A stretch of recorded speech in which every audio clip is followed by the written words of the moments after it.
Episode 107 of That Metal Podcast. I'm Wulf-Man Dave. I'm Manny Kilmister. What's up, brother? What's up, bro? You looking good, man. What you been doing? Working out. Trying to work out, brother. I work out. Oh, fuck yeah, dude. Trying to work out, man. Hey, I'm glad you had me, David. It's been a while, dude. It's been a while, brother. Yeah, hell yeah. So hey, cheers. Cheers to the beers. Dude, we got some. thanks for the beer, man. You got it, man. We got some German beer, Striker. Oh yeah. Schwarzweiber. I don't know how to say it. I'm sorry. Schwarzbier. Dude, but you can't go wrong with German beers. Germany's #1 black lager beer. It smells really good.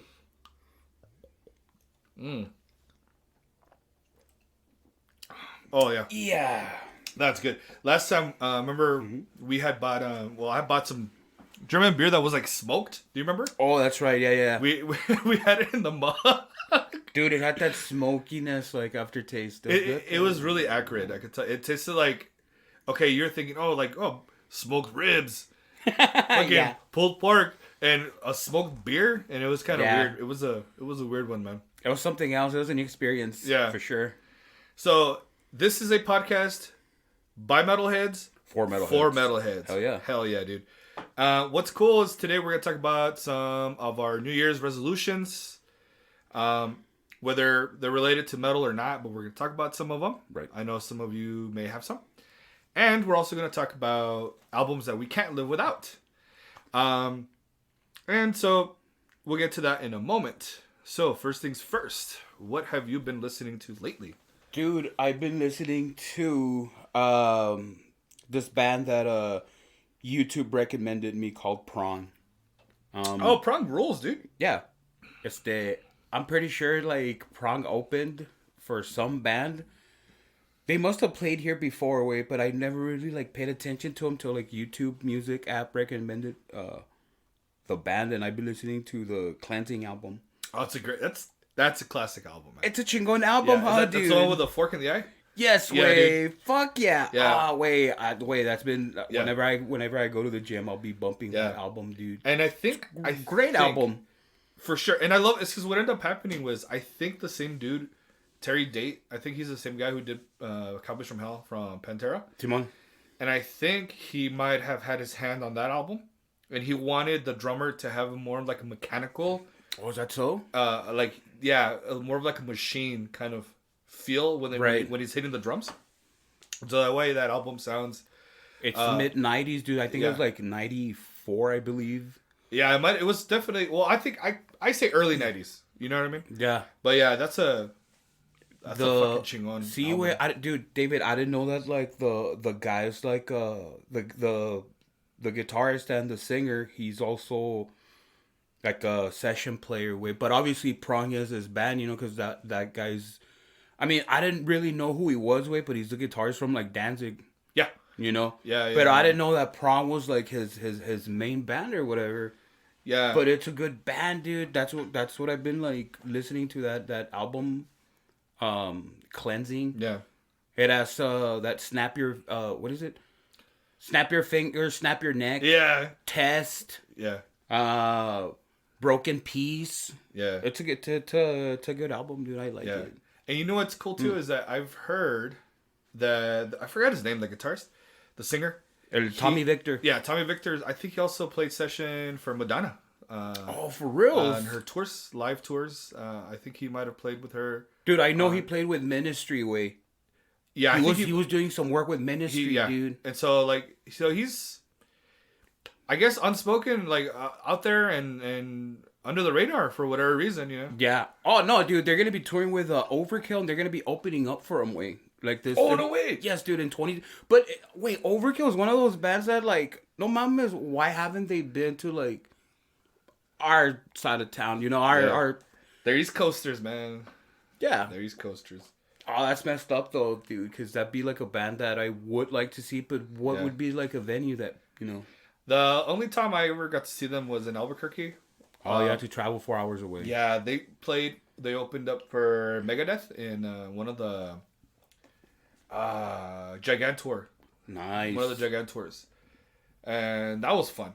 I think it might have been them with Dream Theater, Fear Factory, Oh, look at you with Dream Theater, dude. Yeah. Holy shit, what a lineup. Yeah, and then I think Symphony X might have played. And nice. then it was and then it was Megadeth. I know there was another band, but it also depended on where you were. Like you didn't get all the bands. Right. So it's pretty cool, man. So what about you, David? What have you been listening to, brother? You know what? We did the best of 2021 recently, and I've been listening to still some of those albums that I've been kind of making, like, yeah, they made my list for a reason, you know what I mean? So I'm still checking them out. But for sure, there's a new album. Do you know Tony Martin, right? He used to sing for Black Sabbath. And, for sure. He actually released a solo album. Okay. And it's called Thorns. And, dude, it's outstanding, man. Yeah? I mean, he's wailing and he's singing. And he sounds better than I've ever heard him, dude. Really? So he sounds really good. I actually really, really, really recommend this album called Thorns. It's kind of hard to find because I have it on Apple Music. And I was like, this isn't Tony Martin. Who the fuck is this? Another person? Right. You have to keep looking. And I kept looking through all the artists named Tony Martin until I found it. And it's just got like a little flower with, a hand. A hand with like thorns around it. Pretty simple. The cover is stupid and in terms of like, this isn't very metal, but... You'll be pleasantly surprised with the music. You would be pleasantly surprised. Another one that I was listening to lately with the recommendation from Christian, the Metal Encyclopedia, and my other buddy, Carrie from Metal Geeks, is Power Paladin with the magic of Windfire Steel. So these guys pay homage to a lot of video games and Castlevania and like Zelda and shit like that. Oh, it's awesome. And it's super, it's super, cheesy power metal, but it's cool, man. It's fun. It's heavy. So a lot of that, and then it's funny because like I was like, I'm gonna make a playlist of like a lot of songs from 1983. Because remember I posted up that thing about these albums came out in 1983. The year you were born. Right.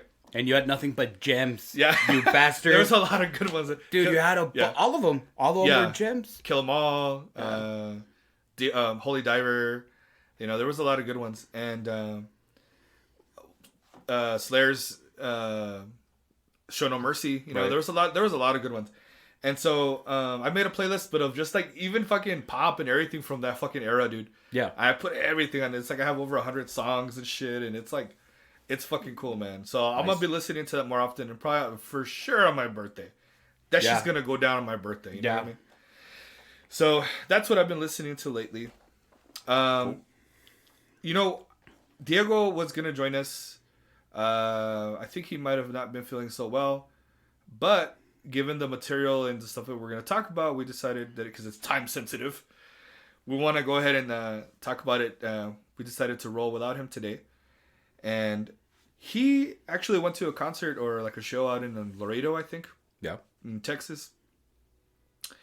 And he met a fan out there, a person who listens to the podcast. And I thought, it was a small world, man. And it was super cool. He was texting me right away. Dude, this dude listens to your podcast. And I'm like, what? That's fucking badass. That is. So I want to give out a shout out to Juan Rodriguez. Used to play in a band called Flawless Victory. Oh, I love that name. That's fucking brilliant, right? Fucking brilliant. Yeah. So there's a Mortal Kombat reference in there. For sure. Flawless Victory. So we salute you, sir. Thank you for listening and supporting, dude. As you may or may not have heard, Bob Saget has passed away. And he was a huge, huge part of my life growing up, man. He was everyone's uncle. Yeah. Or possibly even dad, man, if depending on what situation you were in. And I love that shit was always like things were happening and he kind of made you feel okay. David, you remember, we're old enough to remember he was the host of America's Funniest Home Videos or whatever. The 90s. This is Jackass before Jackass was... Exactly. I mean, yeah, dude. Before everyone had a cell phone, dude, everyone would be recording each other's families doing dumb shit. He was doing YouTube. Yes. Right? Yeah. He was what... Oh, man. He was such a major part, I think, in a lot of people's lives. Obviously, he also did... Full House.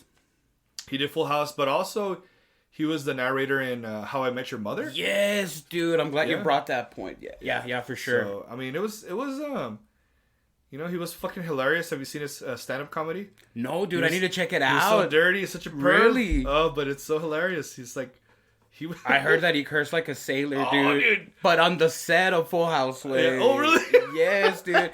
Because, I mean, he's like a happy-go-lucky guy that you don't expect for him to, like, swear. Yeah. Yeah, and I would listen to his podcast, too, every once in a while. And then now I can't, like... I was like, no fucking way, because one of my friends on Facebook, he's like, nah, Bob Saget. And I'm like, what the fuck do you mean, not Bob Saget? What the fuck is that? And then I'm like, no. And I checked. I'm like, no. Like, how is that possible? Like, I actually found out about that because of what you posted on Facebook, dude. I was like, oh, it sucks, man. Yeah. And reports are that, that he went in his sleep. So, what a way, he had a life. And right. he was a cool dude, man. So, this is for Bob Saget. Yeah. Cheers. R.I.P. Yeah.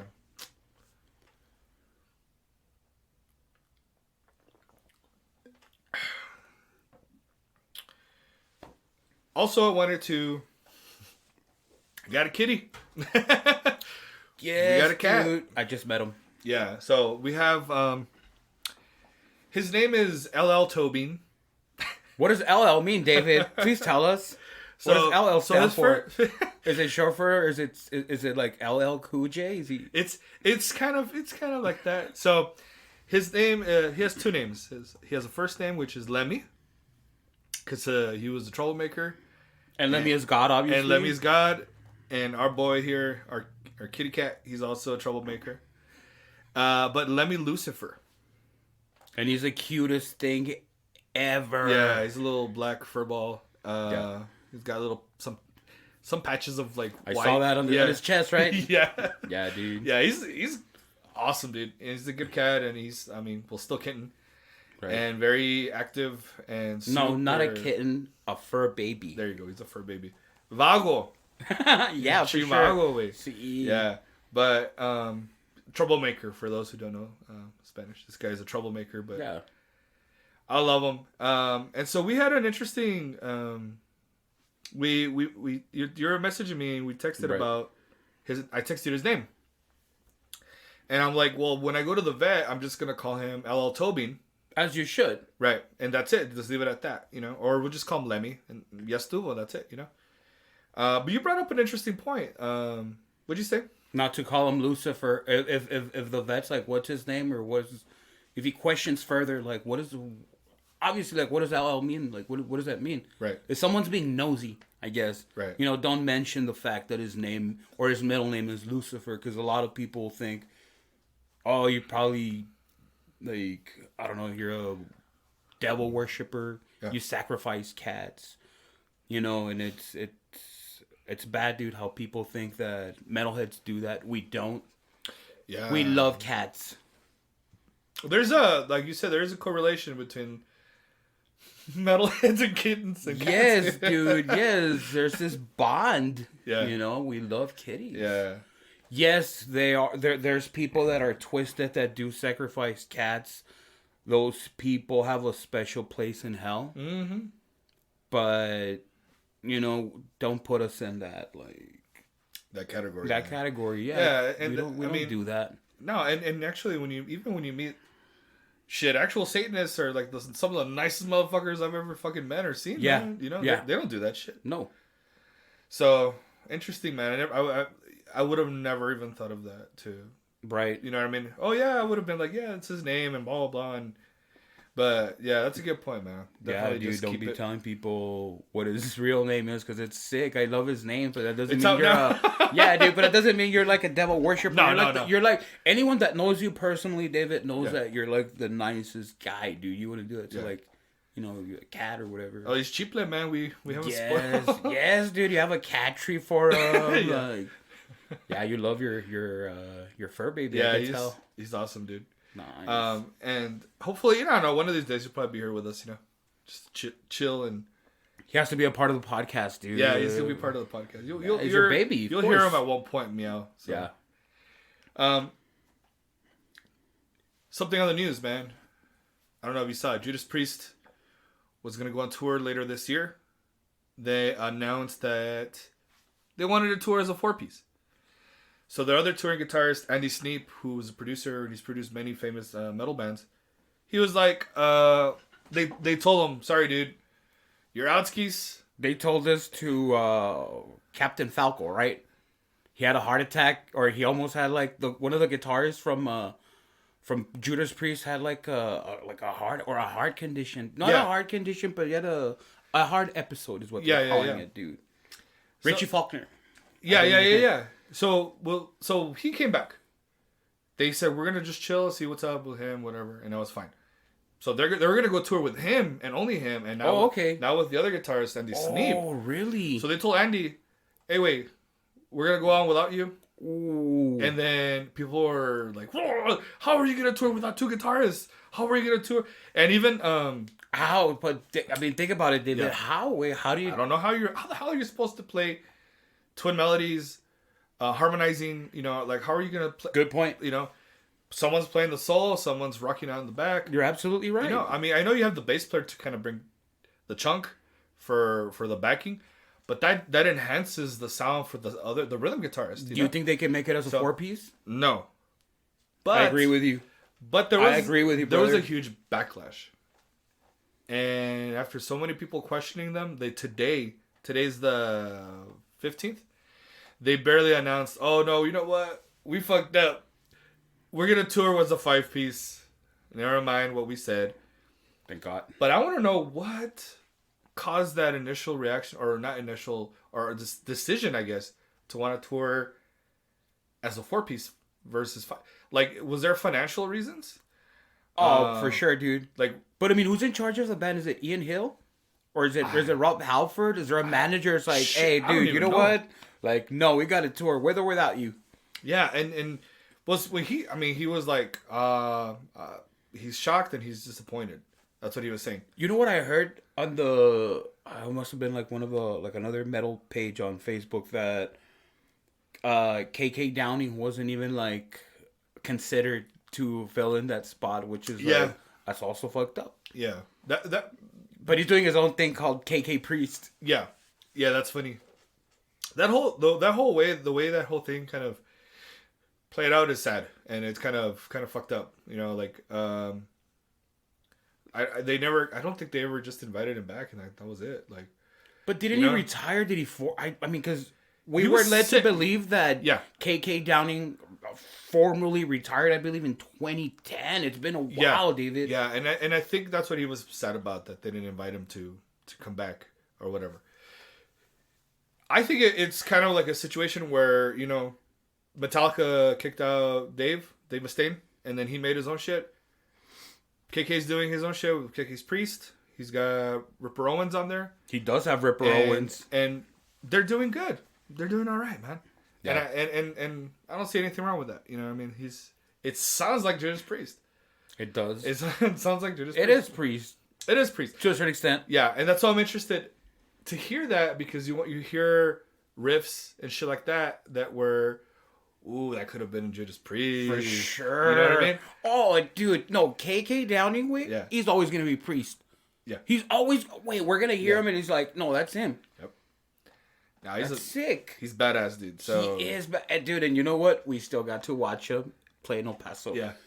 KK Downing and Glenn Tipton. Yeah. How fortunate were we, dude, that we got to fucking see the baddest, I mean, what arguably, like, the best fucking dual lead guitarist. Yeah, for sure. Oh, fuck. For sure. Thin Lizzy obviously brought that concept way, yes. but Judas Priest continued that on. Yeah, when that's one thing that I've always talked about is how Thin Lizzy kind of started making this happen with the two guitarists and shit like that later on.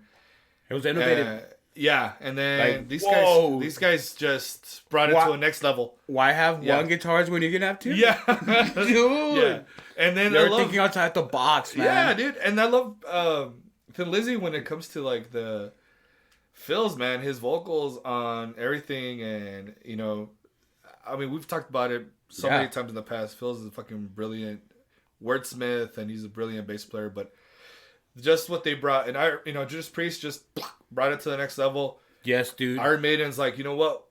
We gotta do the same shit. you know, and David, boom. we have to realize and understand that Bruce Dickinson in '78 was still playing with Samson. Yeah.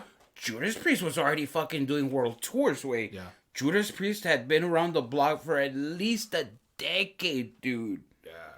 Like, no mames, they were already, like, it's one of those bands that's... Veterans at this point. So, Yeah. I mean, how can this band continue with 4 people, dude? It wouldn't have made sense. Now, I would not have seen them. I would not have seen them. That would have been a waste of money, I think. You know? Yeah. I've seen them. I think I've seen them 2 or 3 times already, and I would have been like, nah, Just call it, because I'm not yeah. interested in purchasing a ticket to go see a Yeah. 4-piece. Yeah. I'm like, nah, that's cool. You know It's what? I'll watch harsh. the DVD. Fuck it. Yes. Yeah. Oh, yeah, for sure. Yeah. I agree, dude. I totally agree. But, I mean, I'm glad they reconsidered and they're going to play with 2 guitars. Yeah, and which is crucial and essential in the band. Dude, for sure. With the songs, dude. For them to execute properly, it's essential, man. So I'm glad that they reconsidered. Yeah, you're right, man. Mm-hmm.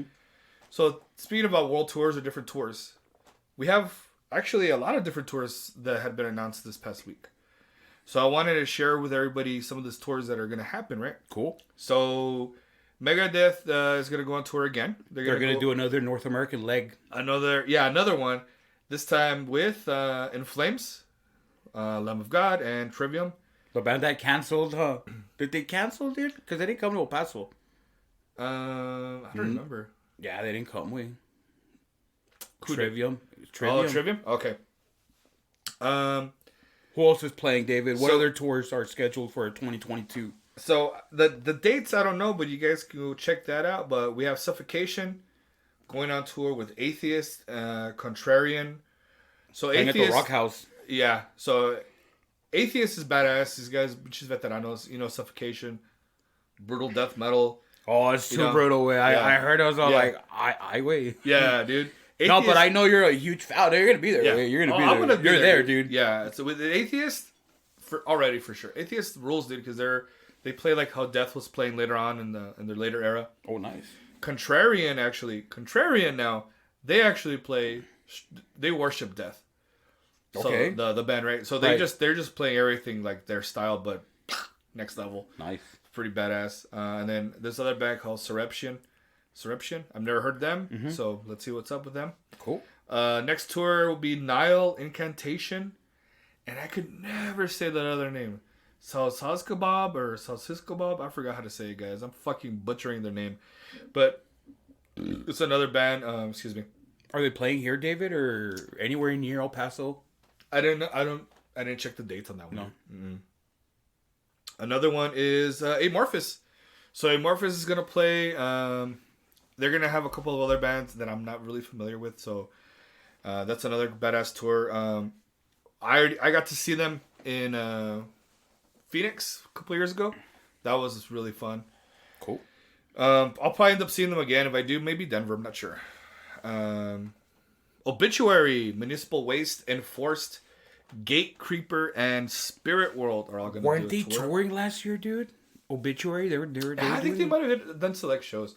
I know for sure they did a live stream, but I'm not sure, man. Hey, I'm so glad that things are going, I guess, back to normal to a certain extent.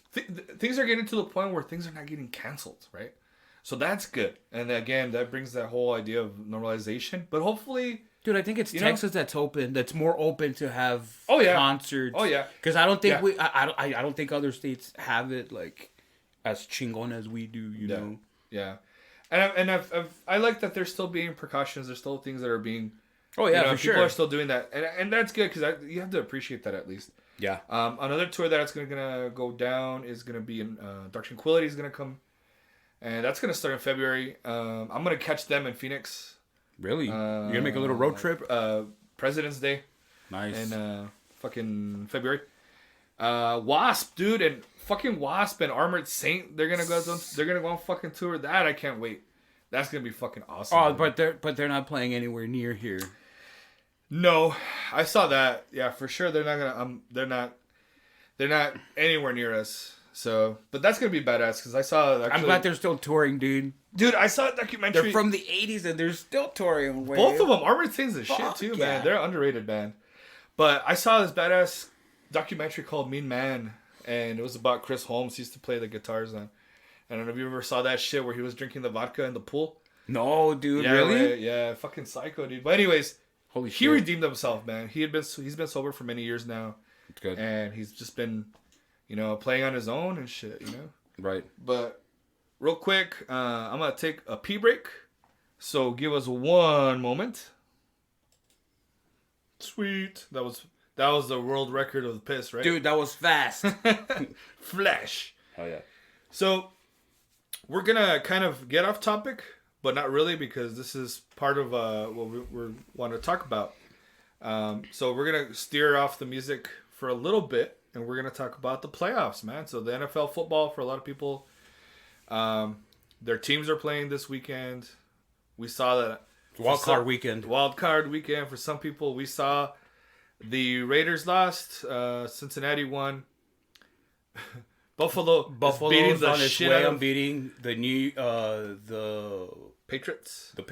New England Let's Patriots. see. Currently, at this moment, as of Saturday evening, trying to get the score.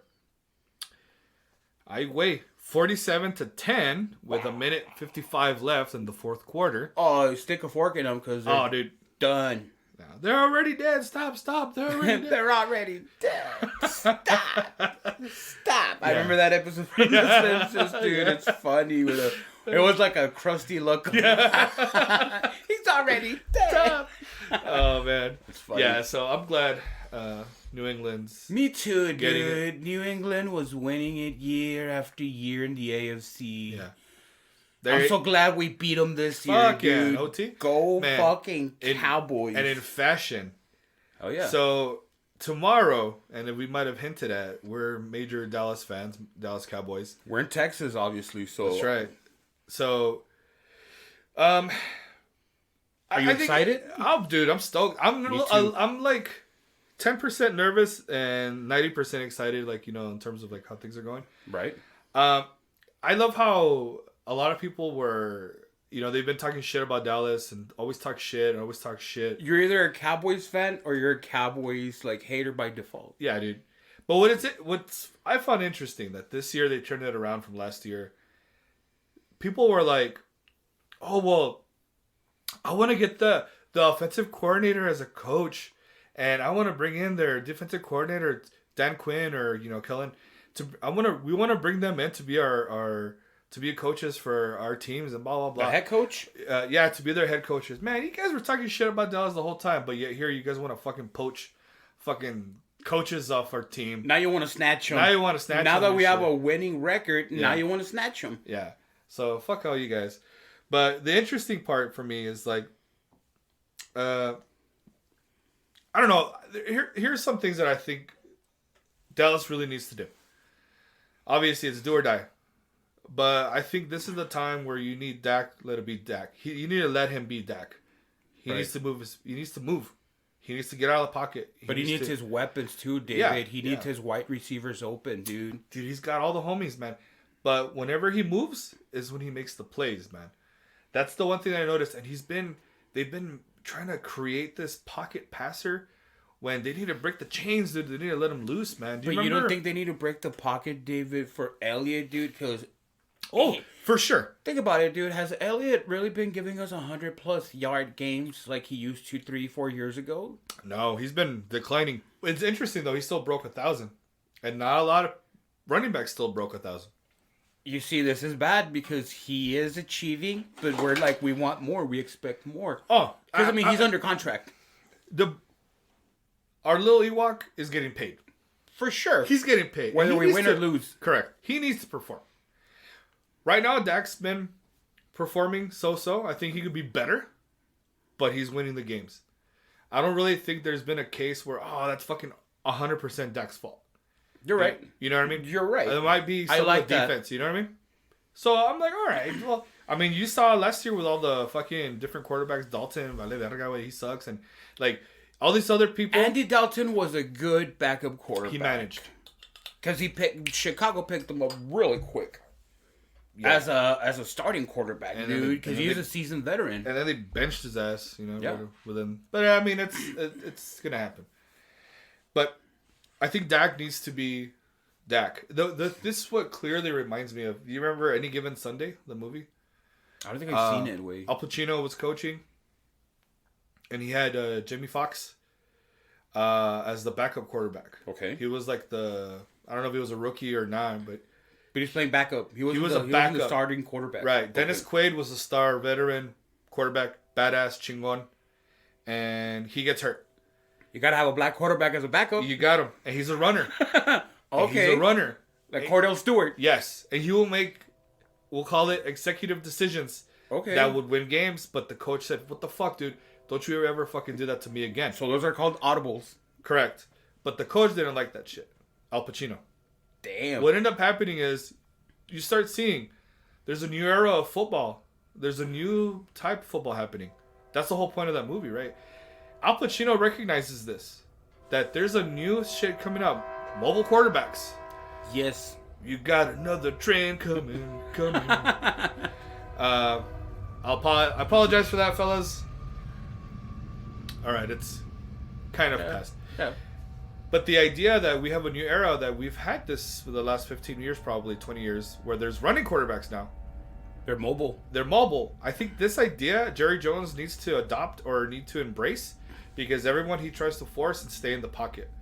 And I think when you look at the Cardinals, the Seahawks didn't do well this year, but Russell Wilson did outstanding. A lot of they're not in the playoffs. No, just like the first season that I think yeah, right. And I think there was I don't know what happened with Seattle. I didn't really watch their games, so it could have been a defensive thing or they just had a meltdown. Look at the Chiefs. Josh Allen here with Buffalo. A lot of the players that are in the playoffs right now, minus Tom Brady because he's a fucking statue, right? But a lot of them are mobile quarterbacks, and you gotta let them play. It's a new era of football now, dude. Yeah, man. We're not playing in the 90s when we went to the Super Bowl the last time in the 90s. Correct. It was a different type of football back then, dude. Yeah. And we want, the best you could hope for is Dallas Buffalo. Oh, Super imagine Bowl, that, and Dallas dude. beat the shit out of them again. Again, 30 plus years, dude. Yeah. Or 30 something years. They went 4 times in a row. They lost to the Giants. They lost to the Redskins. They lost to Dallas twice. Dude, I love that in the 90s we kicked their ass back to back just to prove a point. Back to back, yeah. And you know how rare it is, David, for a winning Super Bowl champion to go back and win it, dude? Yeah. And it's fucking rare, dude, they were so close to go 3 times. Yeah. And it was them pesky 49ers, man. And hey, we had a rivalry with them, and the rivalry's going to be it lives on tomorrow. It lives on, dude. It lives on. Man, I hated the 49ers when I was a kid. I still hate them. Me too. And it's them and the Steelers, man. It's them and the Steelers. And Philly, and New York, yeah. And the Redskins. I feel like I have less hate for them. Even though they're division, I feel like I have less hate for them. Dude, but the Niners were a good team in the 90s. Yeah. They had all the ball players, man. Yeah. Jerry Rice, dude, arguably the best fucking wide receiver. I hated the 49ers when they had Deion Sanders, dude. And then we ended up getting him. Yeah. And then we won. T.O. Yeah, that's right. We ended up getting T.O. We ended up getting Terrell. Always, dude. I mean, you're an old school football Dallas Cowboys football fan that you probably remember when T.O.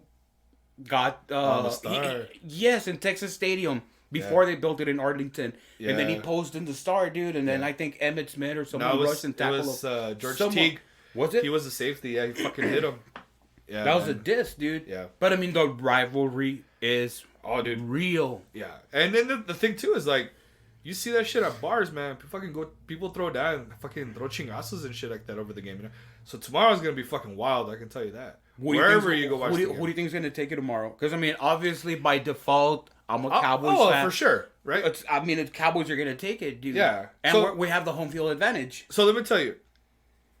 This is what... I feel like this is something that kind of logical, maybe. If Dak is able to move, to make plays, just to extend a play, or if he doesn't see anything, to either throw it away or just go slide, give some yards, whatever, dude. If they could do that, they have to remember they have to try to play as perfect as possible with no penalties. Well, I mean, that has a lot to do with, like, man-to-man coverage, dude. Correct. When we play that, like, no mames, I mean, I understand that you can't touch them with, like, within 5 yards or whatever. Yeah. But we get called with... PI. Yeah. A lot. And then here's the deal. There's been a questionable amount, and we've questioned the refs a lot, too, right? There's been cases where they're like, whoa, what the fuck's up with that? And like a delay of game call. Yeah. That they didn't call. Yeah. And it affects us. Or certain things that they call that they shouldn't call, or certain things that they call on the opponent. Well, like, how come you guys didn't call holding when it was clearly holding and the ref, I mean, it was right there looking. There's a lot of things that we saw that were very questionable that kind of made you seem like, well, it's Dallas versus the refs too, right? Yes. And if people have been watching the games, you'll know what we're talking about. Yeah. For everyone who hates us, they're going to be like, oh, you guys are just talking shit. No, like always. no, you have to watch the games like we do, like week in and week out, dude, the whole season. Yeah, because we've seen some calls that are just outrageous, way. Correct, yeah. That, you know what, define the fucking game, dude. At some point. Absolutely. I mean, okay, granted, way, we have a shitty kicker. Zerline is garbage, dude. Oh, he fucking sucks. Yes, he does, way. Like, he's horrible. He scares me. We can't rely on him. No. But we have to own it that we do have a shitty kicker. At this point in the season, it's too late to replace that kicker, dude. I'll tell you what, though. If that's the case, if you're close, fuck the kick. Just go for it, man. Try to get that first down. Fuck it, dude. I mean... You think so? Do you think we can be that sneaky, way? Dude, it's do or die, dude. We have to... The annexation of Puerto Rico, man. Yeah, you have to have that play, dude. For sure. From the Little Giants? Yeah. Do whatever it takes. Pull everything you can right now. Because if you have some shit that you haven't... That the teams haven't seen all year, all season... You're going to get them off guard, dude. Play it now. Do it now. This is the time to do all that shit. Remember that Carson Wentz fucking pass at the Super Bowl? The Philly special, ¿cómo se llama? Yeah, dude. I think the Patriots tried executing that and they failed. Yeah. But the Eagles were able to do it, and they won that Super Bowl. Yeah. But Eagles fans, you guys only have one. Yeah. We got 5. Yeah, you guys got pick. That's why probably, like, other people hate us, dude, because we're always like, hey, well, we got 5. Yeah. And the Steelers... And we're going for the 6th one. The Steelers, I'm like, whatever. You guys fucking... That Super Bowl, the last one, there was, like, questionable for me, too, with them. When the last one they won with the Steelers. I remember that. But it... I don't give them much... Much credit? Nah. No? They're also the other team that I dislike the most. I'll say it, like, nicely. Right. If they could play clean and not have to kick field goals, there's a rivalry there. Way those games are physical, dude. With the Cowboys against Steelers, it's a physical game, dude. And I'm hoping, like you're saying, if Zeke has just been half-assing it all year just to be a mamon and doing it on purpose, and then we see real Zeke come, everybody's fucked. Playoff Zeke? Yeah. Feed me Zeke? Yeah. If Feed me Zeke comes in, oh, you guys are fucked. Game over, dude. Between him and Pollard, it's over, man. If that's the case. Yeah. The more they run, the better for everybody. You know, they have time management that way. You know what I mean? They run. They control the game, dude. So it's a matter of that. For me, it's also a matter of the defense, man, because you don't know what you're gonna get sometimes. Diggs way with another interception, dude. I hope so, dude. I hope so, man. And I know Mika's back. Yeah. Dude, he's gonna be the rookie of the year. Yeah, I'm pretty sure he got it. I don't think he got defensive player. That was a good draft. But that was a good draft pick, way. Yeah. He's delivered. That was smart. Dude, that was a good investment. He made all pro, man. Him and Diggs made all pro, man. So, interesting. I don't know. We're optimistic on, like, the playoffs, and we're going to beat the 49ers. Yeah. We'll see, right? Dude, I was watching this stat, Dave. Check it out, dude. What's In up? the 1970 championship, we met the 49ers, dude. Yeah. And we won 17-10. We met again. We met them again. 1971 NFC Championship. We won 14. They only scored a field goal, dude. 1972. Oh shit! So we went against them 70, 71, and 72, and we beat them 3 times. Really? They won. Cowboys won 30-28, and then in 1981, with Oh, come on, the quarterback from it's not Steve Young because he was in the 90s. Joe Montana, dude. Montana. In 1981, they won, dude, 28-27 by 1 point, dude. Yeah. But they beat us. Oh, wasn't that the catch? No. Yes, that infamous fucking catch where they got us. That was clean. He was. Oh yeah, he was in. It was in. He was in. Yeah, he was in. Yeah. And then we played him again, David, in 92 and 93. We won both of them, way. Yeah. And then we played him again in 94. Again, puro pinche NFC championship. But that was with Steve Young, dude, and they beat us 38-28. But those games are physical too, dude. Like against the Niners, there's this rivalry. You're gonna see a lot of fighting at bars, hopefully. Yeah. No, but within the teams. Oh, I was like putazos and like broken bottles at bars. They're like, no, in the game. Oh, okay. Yeah. But I'm pretty sure it's gonna be the same at bars, dude. It's gonna be in the stadium. Oh, for sure. Because I started seeing all these motherfuckers on Facebook. On my way to fucking Cowboy Stadium. I'm like, yeah, whatever. You San Francisco 49er fans? Yeah. Dude, you know what I don't like? That, like, they come up, they have, like, a good season, and you'll see them, like, everywhere in town. Too much. Out of nowhere. But they have a shitty season. No one supports the Niners. And then I make fun of them because I'm like, they're like, yeah, man. Steve Young and Joe Montana and Jerry Rice. They were badass. I'm not going to argue with that. But they still think those guys are fucking still playing. Nah. Because they don't know shit about football a lot of times. They don't even, what do you call it? Keep up with the teams. Right. And I just, they're like fair weather fucking fans. You know what I mean? So. I mean, the Niners are just something else, dude. They've gone into controversy because of Kaepernick. Simon. But I mean, I guess the team should be defined on what they achieved, dude. And we're looking for that sixth one. Yeah. This is our year, David. When's it gonna be our year? Like, it's good been running backs, years, man. wide receivers, good offense, way. I mean, good coaching, dude. The stars are aligning, way. I feel like if you're looking at it in terms of on paper, this is the year, right? Statistically, this is the year. But hopefully, San Francisco doesn't fucking. Okay, so let's go a little bit further then. You're there. I mean, we're not only Cowboy fans, we're NFL fans. Mm-hmm. We love the sport. Okay, let's just say we win tomorrow. And then we go against Green Bay. Green Bay, dude. Mm-hmm. Where do you see us in that scenario? Realistically speaking, as a diehard Cowboy fan, where do you see that outcome? If we play Aaron Rodgers in Green Bay. I feel like if it... Aaron Jones. I honestly think that it has a lot to do with what time we play.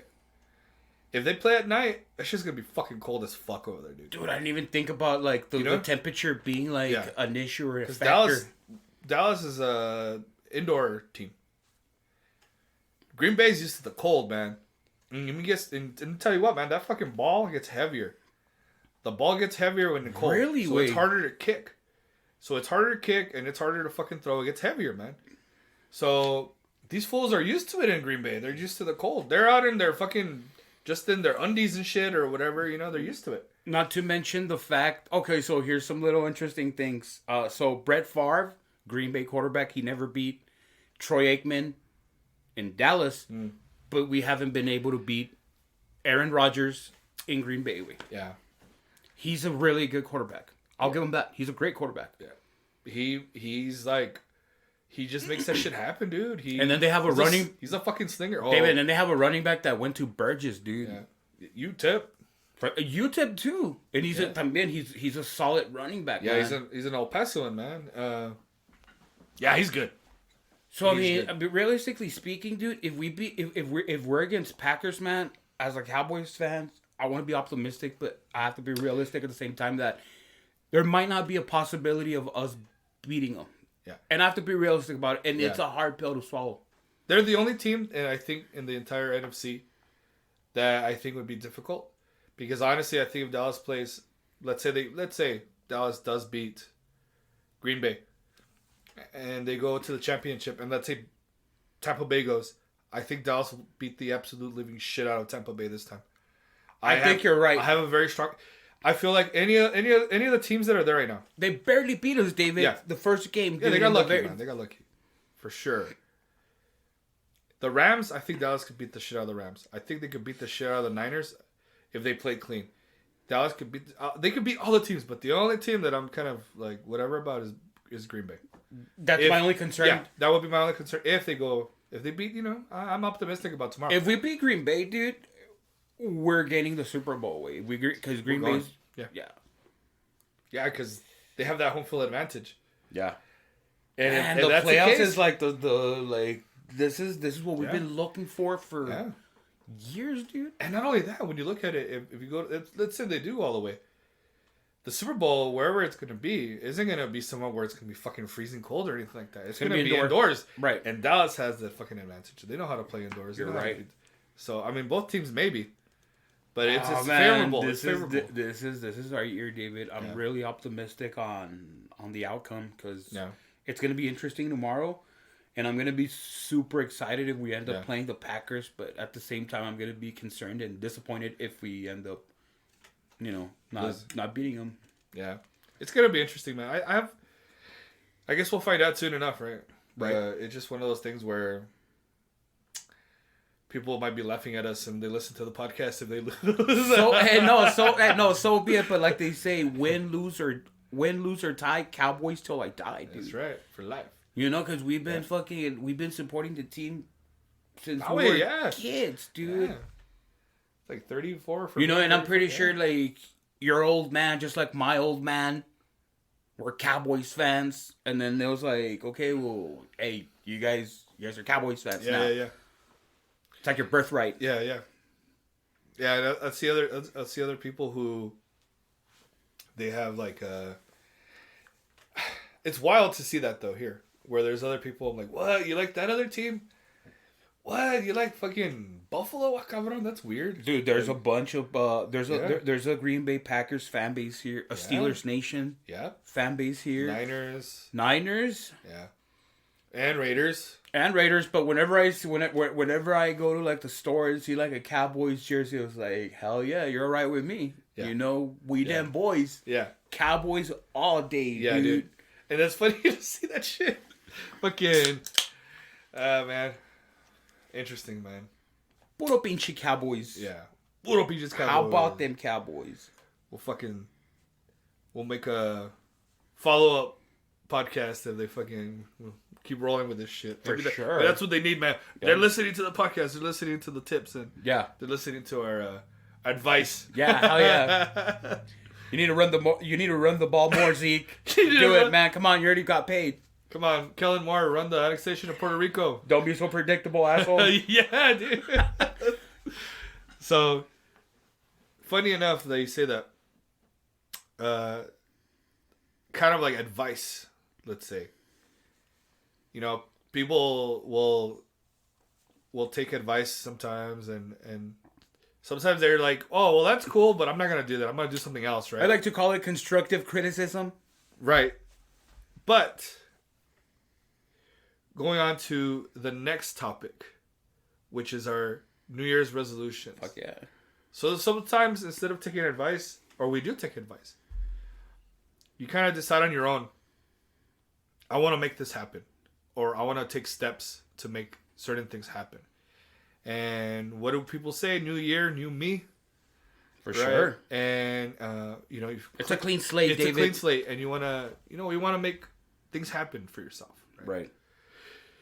So we want to talk about some of our New Year's resolutions. They may not be as important to some other people, but for us certainly are. For us, and I think that's cool. I think that's something that.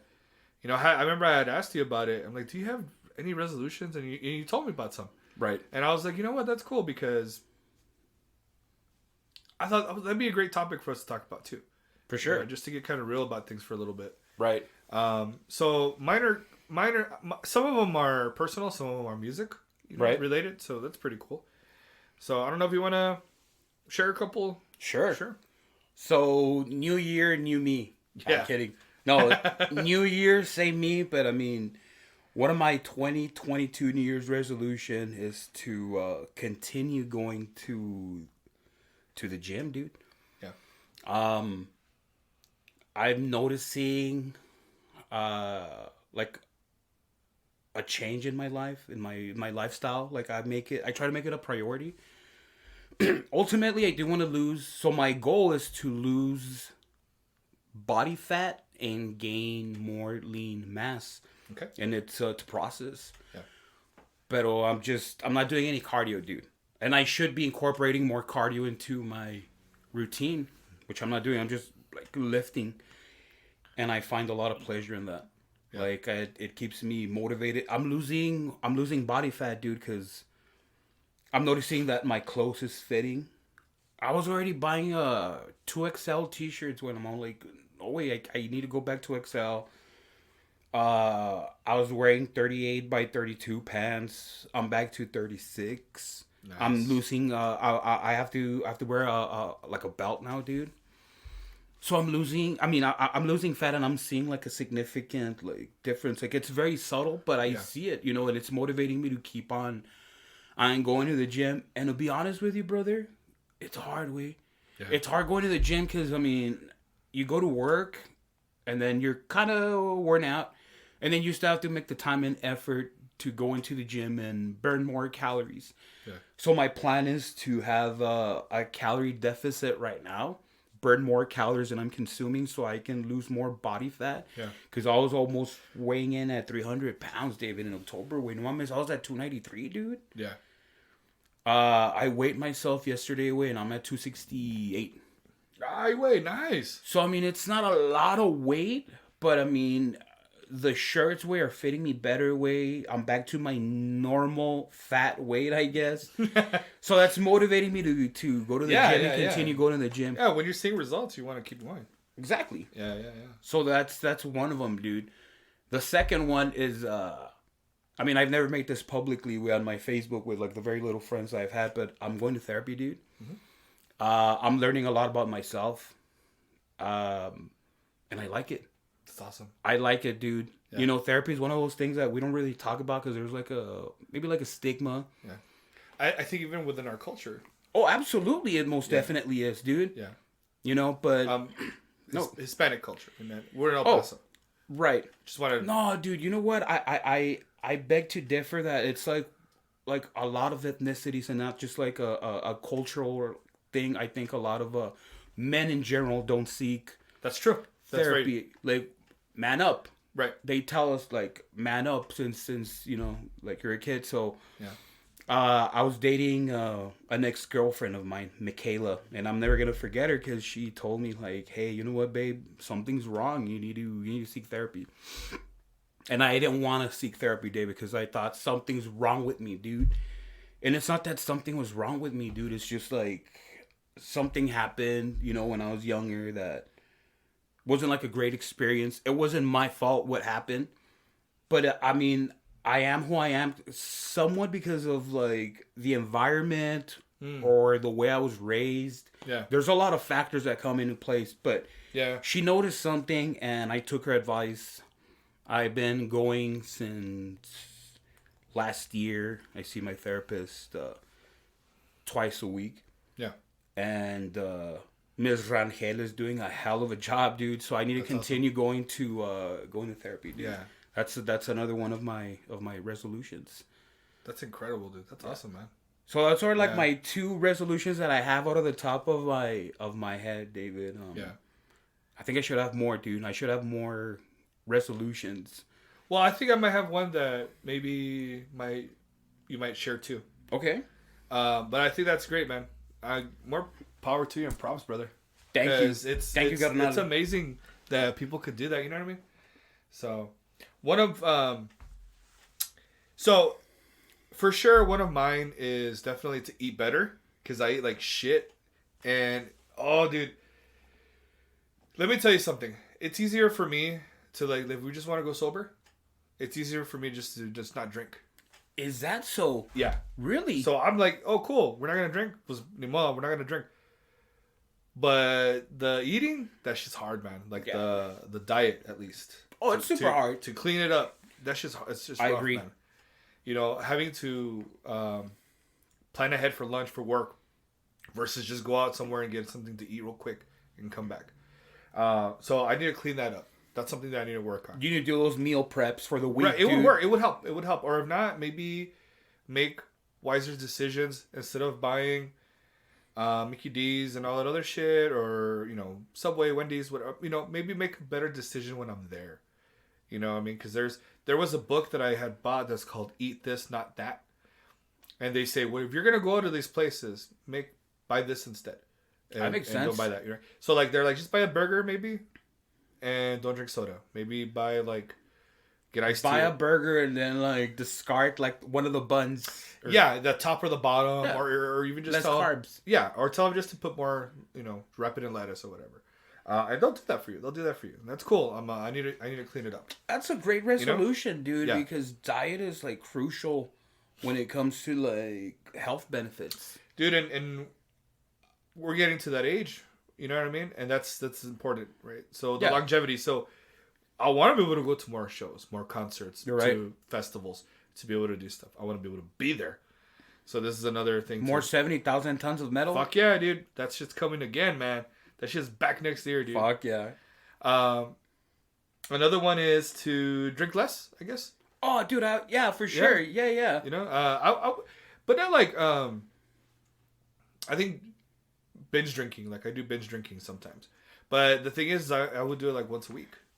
You know what I mean? Right. And I'd hit that plateau of where I'm not feeling anything anymore. It's empty carbs, dude. To be honest with you, it is, right? It's empty carbs, but it is. And then the food afterwards. Oh my god. And then eating afterwards. Yes. You add on more. Yes. Those are the more empty carbs, dude. But I mean, food tastes fucking delicious when you're buzzed. Whataburger, dude. Dude, those two tacos from fucking Jack in the Box. Even though they're not real tacos, they taste like heaven. Hey, they're $1.50 or $2, whatever. They're cheap, man. So they do the job. For sure, dude. We know they're not real tacos, but oh man, buzzed. Yeah, you kidding me? They hit the spot. But for sure, I mean, that's another thing too. Is instead of binge drinking or whatever, because if I'll drink some beer, it'll be once a week, and I go either Friday or Saturday. So you want to cut less on the drinking? Cut less. So instead of drinking, great, so I'm all right, well, just stop at one point. That's it. Because I'll do is I'll chill outside and I'll keep drinking. I'll be by a fire, just listening to music, listening to podcasts, and I'll just keep drinking. But the thing is that at that point, I can't get any more buzz. I'm already at this level where you would have to drink liquor for you to go higher than that. David, and I don't know if it's me, dude, but it almost seems like with hyperinflation, beer costs just a little bit more away. The 18 wasn't that much. A couple of months ago. They're in the 20s now. When they were $15 or $16. Yes, dude. So I'm maybe that's another reason why I should cut down on the drinking, because it's getting expensive, dude. Yeah. Oh, yeah, for sure. I mean, yeah, we're drinking beer right now, but we're not getting trashed or wasted or anything like that, Right. We're not binge drinking. That's a great New Year's resolution that I also want to incorporate. Cut less on the drinking, not drink as often, dude. Yeah, and I think also to kind of normalize hanging out with friends without alcohol. Yes, I think that's important, Oh my god, David, dude, I've always thought about it, and then sometimes I'm all you know what? As fucked up as it sounds, it almost seems like when we do hang out, we have to have an adult beverage. Yeah, Simone. It's always part of socializing. Yeah, I guess, man. It's a social lubricant, man. So I don't know. I like that word, dude. Social lubricant. We don't need it. You know what I mean? But dude, we don't need shoes. We don't need shoes either. But they help. Right. You look at you. You're barefoot away. Yeah. You can walk outside and be oh, dude. I mean. Yeah, you're right. Yeah. We don't need alcohol. We don't have fun, but it does not it doesn't do any harm, right? Yeah. Right? It's like what what I was gonna say is we just didn't watch it and that's it. You know what I mean? We have to have self-control, dude. Because honestly, David, that's what it comes to be honest with you, brother, alcoholism runs on both sides of my family way, and I need to watch that shit out because one of my uncles lost his family, dude. And you can be a functioning alcoholic way, but that doesn't mean it's healthy. Exactly. You know, you're doing liver damage way, you're doing fucking heart damage way, Yeah. Excuse me. So we need to cut down on drinking. I need to cut down on drinking. Yeah. It's hard. I know I'm probably considered an alcoholic, but man, I want to be I want to cut down on my drinking, and Yeah. hopefully I can achieve that. Because I mean, truth be told, I guess it is like alcohol dependency. Yeah. Well, think about it, like there's times where I have during the week, and sometimes I'll have an easy week at work, and I'm like, oh fuck yeah, that beer's gonna taste good this Friday. Yes. You know. But Yes, I'm like, dude. like it's just a habit. You know what I mean? And that's the deal. I shouldn't have to do that all the time. But dude, I've never seen you stumble away. I've never seen you piss drunk, dude. Yeah. I've never seen you like that, David. Never, dude. You can hold your beer. I've seen you drink, I think an 18 way throughout the night way, like when you used to drink Bud Light, dude, and you're just be fucking pissing like a horse, but I never saw you fucking like, slur words or whatever. With those, yeah, of course you could drink a shitload, but I had a high tolerance the other way, so. Yeah. Well, I still do have a high tolerance, and that's why it sucks, because at one point I'm just sitting there drinking, and I'm like frustrated because it's like, dude, I'm not chugging or anything either. Eh? I'll just be drinking, and it's like, at this point, it's not even doing anything anymore. So I plateaued. I'm like, that's it, dude. Then I'm just gonna call it a night. That's it. Like, that's where I need to do that, and that's why I was telling you, man. I started buying those German beers. Which was good, dude. It was fucking tasty. Yeah, but the thing too with the German beers, like you start feeling it. You're like, oh man, I feel good. And after a while, you're like, hey, wait, I think I might get fucking drunk if I keep drinking these. Oh, if you drink a 6-pack of those, dude, you're gonna get a cool buzz. Yeah, for sure. For sure. And these are not incredibly strong. They're 4.8, but they're tasty. Yeah, they taste good. They're super. They tasty, definitely don't taste like black, like dark beers. But yeah, that's something to just to cut down. Instead of binge drinking, have my beer, but not fucking keep going after that. You know what I mean? Just knowing when to call it. That's a good way. I like that. I like that resolution. And I think along with that is just get more sleep. Getting better sleep, and and it's funny because these are all like, they could be what's the cliche resolutions, but I think it really comes down to is like, as I'm getting older, like it's becoming more apparent and more important that they're cliche for a reason. That like, shit, dude, I need to get more rest, because like, we're dealing with in education and working with certain kids, you won't be able to function properly. No, if you're hungover or tired, right? All of them are all interconnected, and so if I can't do my job, man, I can't. I don't want to be sucking ass around them. You know what I mean? You're not, dude. We're not at that age where it's like 11 o'clock on a Saturday night and we're like, yeah, where are we gonna party? And like, no, dude. And then come home at 5, 6 in the morning. And no, dude, those days are long gone. Fuck that. It was interesting. It was so fucking funny. The other week, Gonzo was like, hey, dude, you're gonna come over? Let's have some beers and shit like that. And I'm like, yeah, I'm down. And I'm like, but. I'm gonna record, and that's when I recorded the Metal Geeks. We did the best of 2021. I said, we're gonna record, and I said, I'll hit you up afterwards. And he's like, oh, cool. What time? I'm like, oh, I'll probably be late. I'll probably be heading to your house like at 10. And he's like, oh shit, that's kind of late already. It is true, Wade. It's late for me, Wade. Yeah. Dude, if I'm not out of the house by 10, Wade, I'm staying home, right? Yeah, Wade, me too. Yeah, we're staying home at that point. Dude, remember when we were 18? 10 was like at 10? Yeah. That's super early. Yeah, I remember I did that one time. I was hanging out. I was just chilling at home, drinking some beer. Super chill. How old were you? Shit, I think I was still 30. I was like 31. Okay. All right. Early 30s. And then Fabian calls me up. He's like, hey, what are you doing, man? Come hang out. He was out in Horizon. So I'm like, cool, man. It was like at 12 or... Party! Vámonos, yeah. Nah, that's cool. Come home like at fucking 4 or 5 in the morning, fucking... I was still very doable at 30s. And I mean, if you don't have any kids, that's doable. Yeah. I was still... but now thinking about it, wait, would you do that again? Like... Special occasions. But no, fuck no, absolutely not anymore. And that's it takes a toll on you the next day, dude. Oh, dude, the hangovers, dude. You kidding me? Sometimes I'll get anxiety from that. Really, dude? It's just you're just in bed. You can't even function, dude. Yeah. You can't even function where you're like half asleep. Like it's a hangover that's real. Yeah, And you know what's helped me, and I've been vocal about it. Xanax. Really? That shit fucking helps so much, dude. It relieves a lot of, just a lot of the ugly feelings and shit like that. So. We just need to hydrate ourselves while we're drinking. Oh shit. Yeah, water break. That's why I was pissing so much today too. Oh yeah. Before you got here, I drank. I think I drank like 3 bottles of water, and this is my 4th right here, dude. Oh, okay. I mean, within an hour span, I was just chugging water. That's good. And I was thinking, nah, wait, because I don't want to be fucked up for the Cowboys game tomorrow. Like, exactly. I want to be able to watch it in like. I'll be lazy still, of course, but I'm gonna watch it in peace. Yeah, because I've been hungover way watching a game, and I can't. Yeah, there's times where I'll fall asleep and shit. Like, yep. Yeah, I don't like that. Mm-hmm.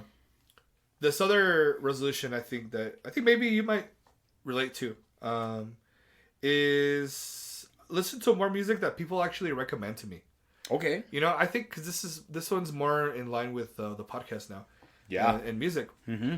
There will be times where Pascual, Diego, other people will message me certain bands to listen to, and I'll listen to it, and I'll like, oh shit, I'm gonna do something because it's on YouTube or whatever. So I'll like turn it off and go do whatever I was gonna do, and I completely forget. And I'll tell you what, it's not because I don't want to listen to it. I just forget. You know what I mean? You're busy doing other stuff. Yeah. And a lot of times, my the way I am is like I'm very visual. So if I don't see it, I'm not thinking about it. A lot of times with certain things. So out of sight, out of mind. Exactly. Yeah. And again, it happens. I'm not like that to be a dick, but yeah. So I feel like with music recommendations, I'm like, yeah, for sure, send it to me. And then sometimes somebody will send it to me. And I'm like, cool, I'll add it to my music. Sometimes I don't. If I don't see it, I'll forget. If we're having a conversation, I'm gonna forget about it probably. Right. So it's best if you just send it to me. You know what I mean? Just send it to me or send me the name, and I'm like, oh, all right, I'll go check that out. But I want to be. So that's why I want to be better at that. You know. That's great. Better because I'm like, hey man, if it means a lot to this person that they want to tell you, hey, you should really check these guys out. You wanna be able to do that for them and be like, you know what, I'm gonna check it out because it means a lot to you. I shouldn't be a dick and forget or not check it out. You know what I mean? Yeah. So I feel like that's what I want to work on too. Would you give them a fair critique though if you're like, yeah? Because I mean, I wouldn't expect anything less. If I recommend you something, I'd be like, for you to be like, I like it, I don't like it, I like this, I don't like that. Yeah, holy shit, what the fuck was this? Like, you know, something that was like super great way that you weren't expecting. Yes. Because there's, I mean, if there's other like friends that recommend you music where they're telling you like, hey, listen to this, like, you might like this, you might enjoy this. Yeah, chances are strong that you're gonna like it, but definitely it's important to say yay or nay on it. You know what I mean? I think it's important. I know when we talked about things in the past, music that I've shared with you and stuff like that. Yeah. You were straight up with me, but that's good because then you're like,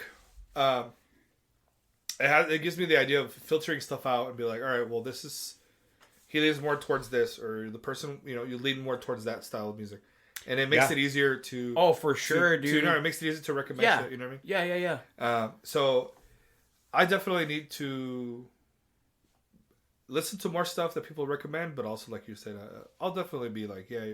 But, you know, most of the time, if it's not for me, it's not for me. I'll let them know. You know, I'm just like... That's good, Wave. It's cool, man. It's not for me, though.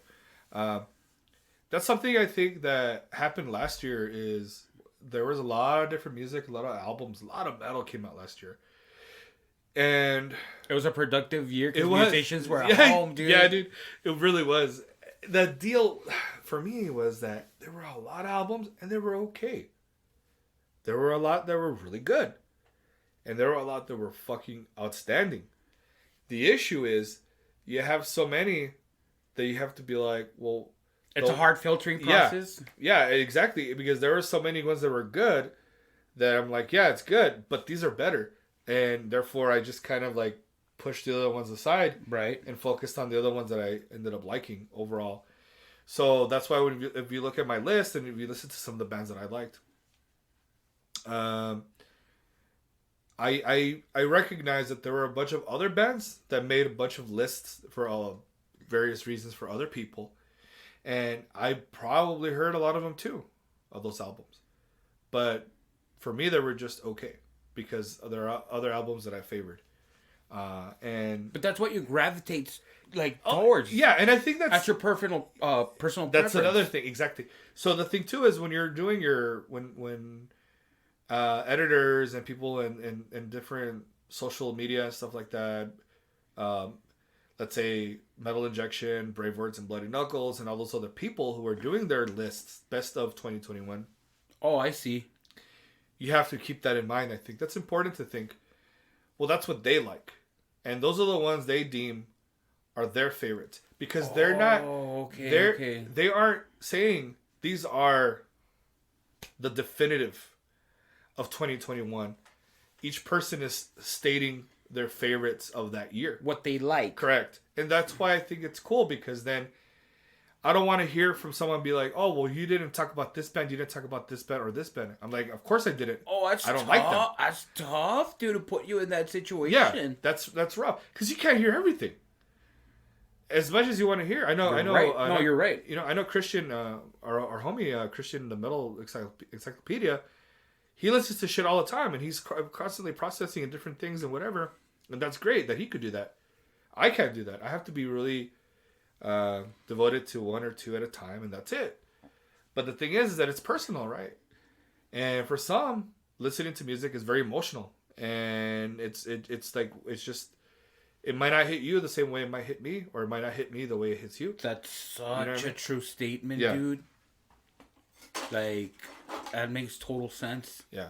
And that's why I don't like people when they're getting mad. They're like, well, how come you didn't talk about this band or that band? Right. I mean, if it made you happy and if it made your wiener twitch a little bit, then that's great. You know? Your wiener twitch. That's funny. If that happened, then outstanding. That's great, you know. But I mean, if it didn't hit me, it didn't hit me, dude. I mean, and I totally understand, David, because I mean, with the topic that we're gonna talk next about the albums that I can't live without. Yeah. Some of these bands get me hard. Yeah. You know, and it's all like bands that I fucking love, dude. Yeah. You know, and like obviously someone's gonna be like, well, why didn't you mention this or this band? You know. At the end of the day, I guess it is a personal preference. But when you're writing for like Metal Injection and Metal Sucks, like I guess we have like higher standards of like people you're supposed to listen to this or that, but we're all human.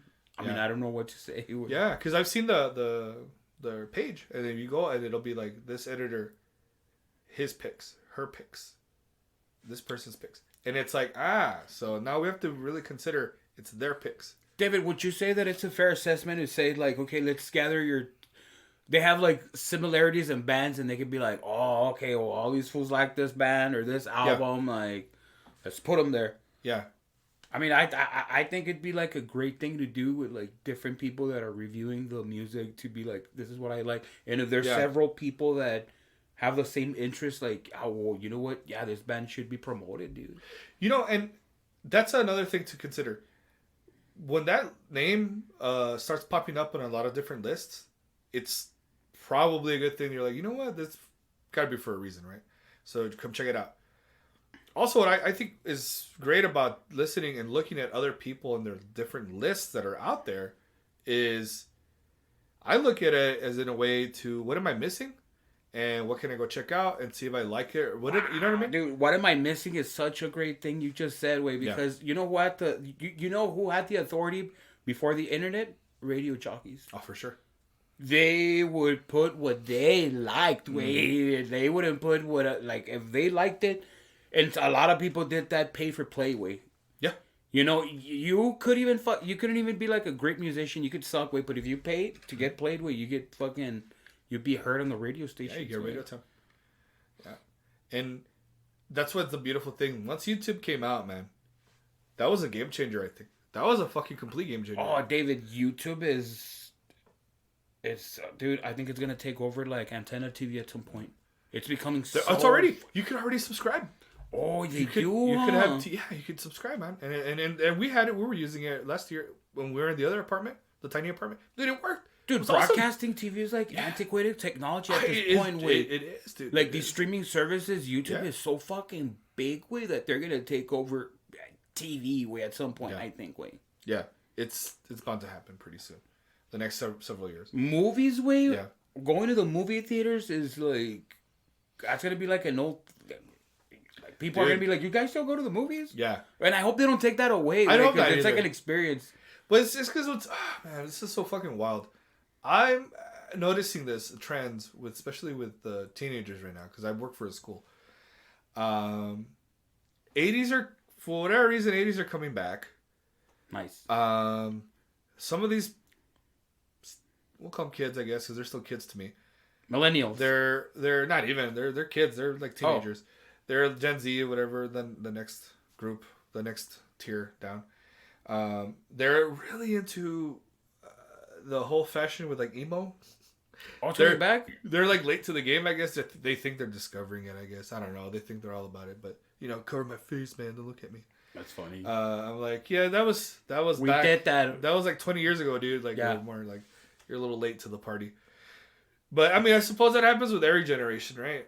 I mean, you're right. I mean, some of the people who are older and who were 80s dudes who are listening to this now, maybe, or they're like in their 50s right now, and they're like, oh, you guys talking about those times and talking about certain things, and they're like, Clint Eastwood, get off my lawn. Get off my lawn. It's the same thing. We're doing the same shit. Oh, for sure, dude. Yeah. It's gonna happen all the time. It's just the way it's bound to happen. Yeah, it's the way it is. But yeah, you know what? I mean, that was my overall. That was one of my last ones. Right. My musical, in terms of actual metal, was to listen to more recommendations from people. And the other thing is I actually started creating a Excel spreadsheet. Okay. Of stuff that I've listened to, and then I'm grading it on a scale of like sucks, okay, like mediocre, good, and perfect. Dude, I wish you could grade your students like that. You're mediocre. Sucks, perfect. Yeah. That'd be funny. Why did you give my son this grade of sucks? Because he's mediocre? Because he sucks. Yeah, he's mediocre. Can we go to that grading system, dude? I know, that'd be fucking funny, dude. I mean, that's what the grades are, literally, right? Yeah, that's for what they tell you. Where you're being evaluated. That's what it is. Yeah, wait. So you're just not saying it outright. But you know what? Let's get this show started, man. Fuck yeah. Let's do the fucking our main topic. But let me take a piss first. You know what I mean? And again, for another record, world record piss, man. But we have a special guest with us now. So Lemmy's here with us. Say hi, Lemmy. You might hear. Dude, he's purring. Oh yeah, he's happy. He's happy. He's just chilling. Happy as fuck. Oh, you're such a cute kitty. Here, there you go. So please don't walk on the computer. You can walk over there, but don't walk on the computer. No, baby. You gotta make sure that he doesn't knock the mic down or anything. I think he's gonna have to go with his mom at some point, dude. Yeah. No, but it's cool. He's just chilling. Cool. Look at him. He's so cute. We'll have to take a picture and put him up. Yeah, dude, for sure. But yeah, I mean, before I start, I want to tell you, man, this beer is fucking awesome. I got this other one called Haziest Corpus. Haziest Corpus? Fucking legal draft beer company. So it's like a lawyer-esque. No. Can you call them? No, baby. So this is like from brewed in Arlington, Texas, Department of Craft Beer. Oh, nice, dude. And I was born where the Cowboys play. You gotta love this shit. Beer, your Miranda rights. Not Miranda. Your Miranda. Oh shit. You have the right to drink great beer with flavor and character. Made locally and enjoyed with friends and family. Know your rights. That's awesome. Damn, dude. 7.2 alcohol, 30% IBU. Bring it before me. So what does it say? What does it start with? You have the right to remain what? It's rating the Miranda rights instead of you have the right to remain silent. You have the right to drink great beer. That should be a right. Yeah, dude. We do have the right. What's up, man? Look, I love you, but you can't walk on the computer, buddy. Yeah. So you have the right, dude. Yeah. Yeah, it's really cool, man. It's I bought it for like $2, whatever, total wine. I bought a couple of them. Really good IPA. If you guys don't like IPAs, you're not gonna like it. Yeah. IPAs are very citrusy, grapefruity. High on alcohol content. 7.2. So this is really strong. But it's a really good beer. But yeah, so we're gonna get to our main topics of albums we can't live without. For sure. And so, do you want to start? You want me to start? Whatever. Dude, I'll start. But I mean, I have to admit right now, David, that this list was extremely hard, dude. I mean, it's albums that I can't live without. Right. You know, and I took it to the heart, man. And it was like albums that I really can't live without. Albums that I like listening to, dude. Maybe not on a regular basis, but if I play the album, they're always there for you too, right? Yeah, dude. You know, but if I play the album, I'll let it play, man. Yeah. So I mean, it like in no particular order way. I'll go with Pink Floyd, The Wall, dude. Okay. You know, and a lot of people don't know, David, that like the movie way is actually like the album, like the two best-selling dual album. You know. If I hear a song, dude, I'll know like at what point the movie's at. Yeah. You know, but that's an album I can't live without, because I'll put it from like beginning to end, dude. Like both albums, I can't live without album, dude. I can't. I love it. The movie, album, yeah, dude. Oh, chingon album. I love it. But that's my first pick.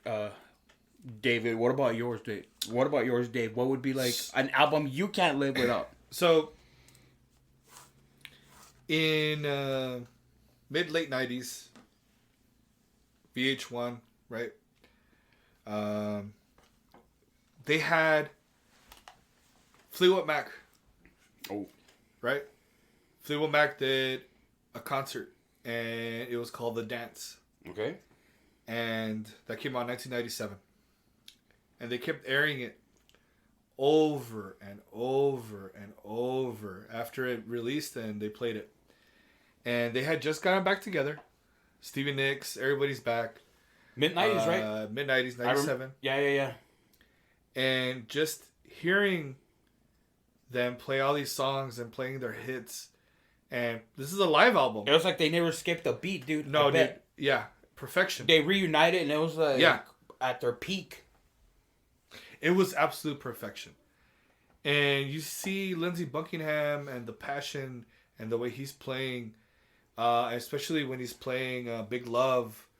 And when you're hearing all these songs and just the passion that they're bringing forth, and that they're in sync together, they're just playing together so well, and the smiles and the looks that they're all giving each other. They're having fun, dude. I think I've seen that concert, dude. It looks like they were having like actual fun, you know? I have it here. Oh, nice. Let me see if I can find. Oh, here it is.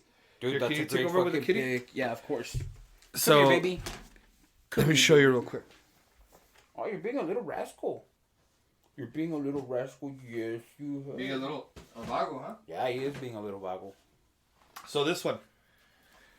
This is the one right here. Oh, dude, yeah, I've seen it. Oh, for sure I've seen it, dude. Yes, I've seen it. And when they were doing songs... Dude, they're doing hits like one after another. One after another.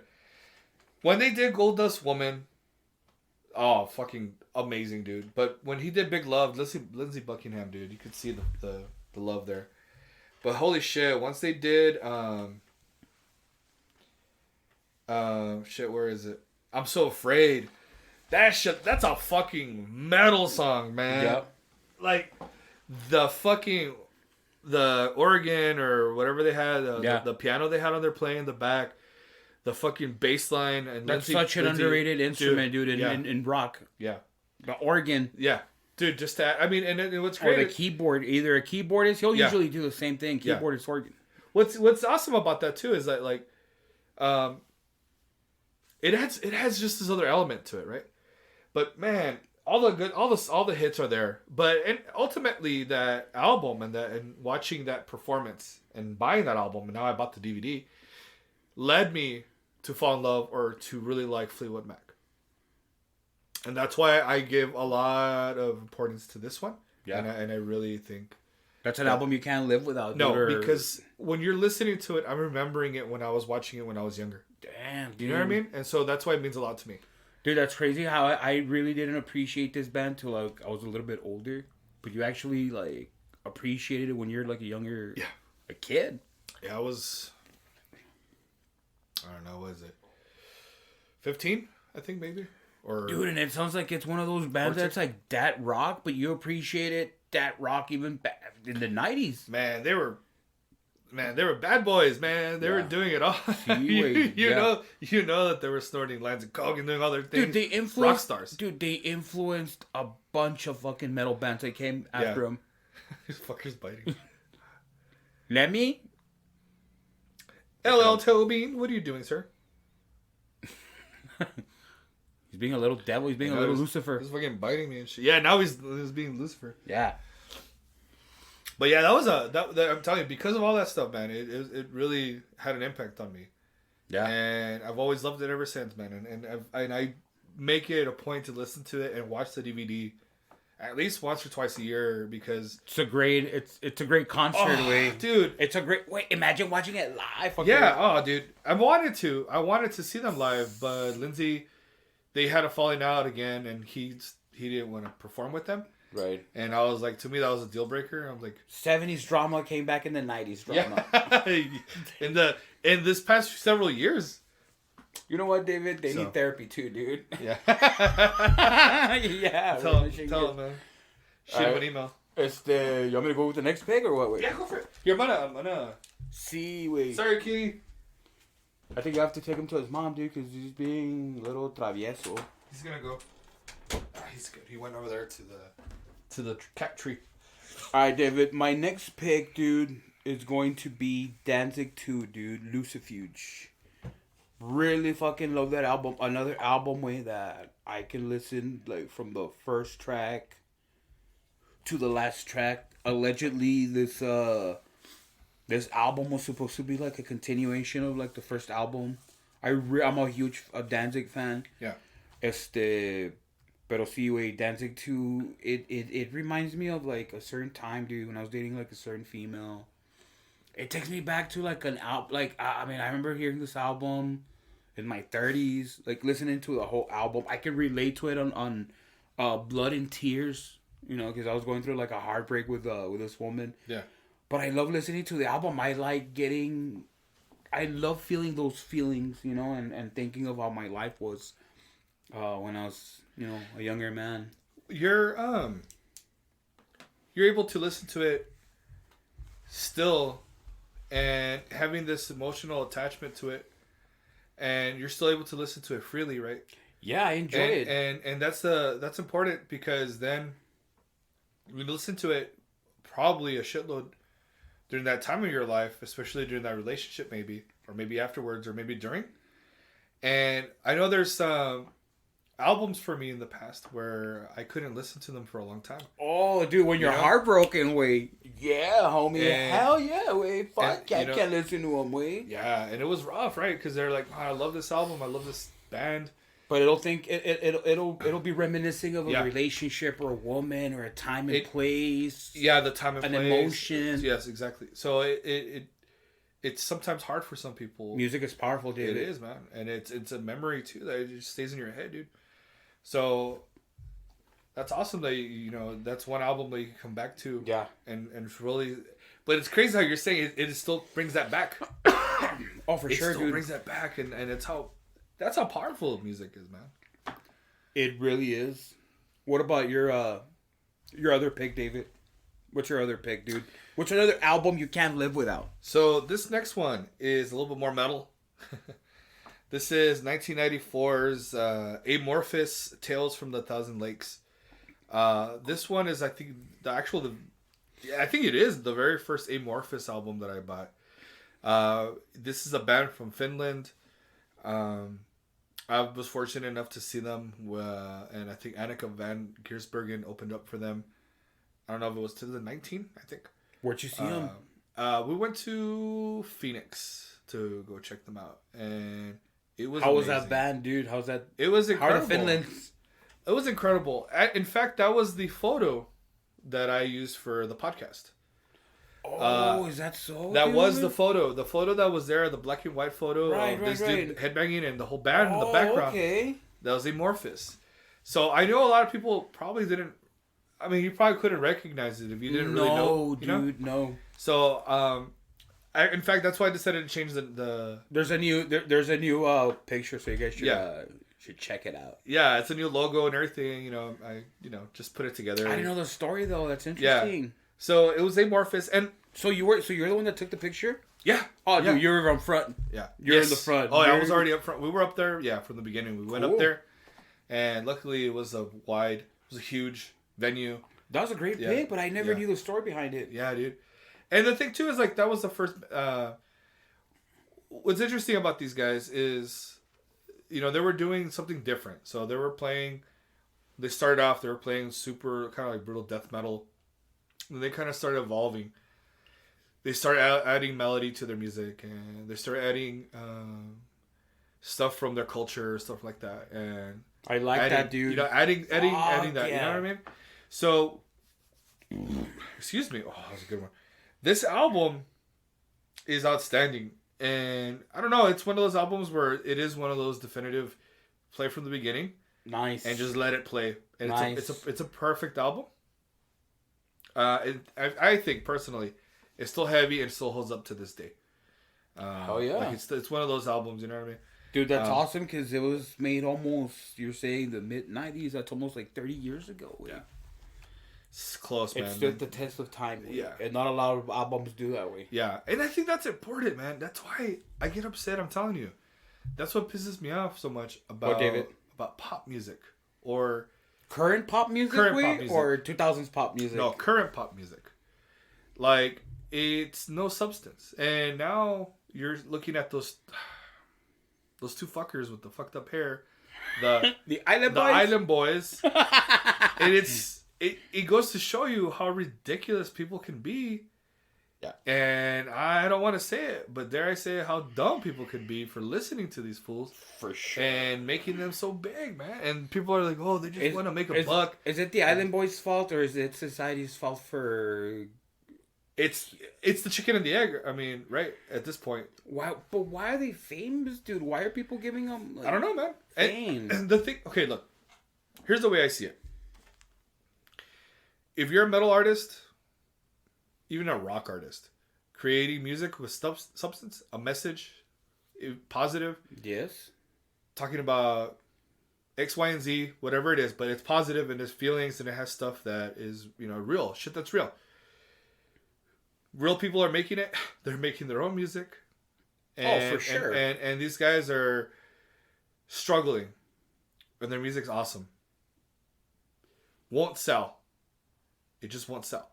But these assholes, these guys, have absolutely zero talent. And a lot of people are really clear about that.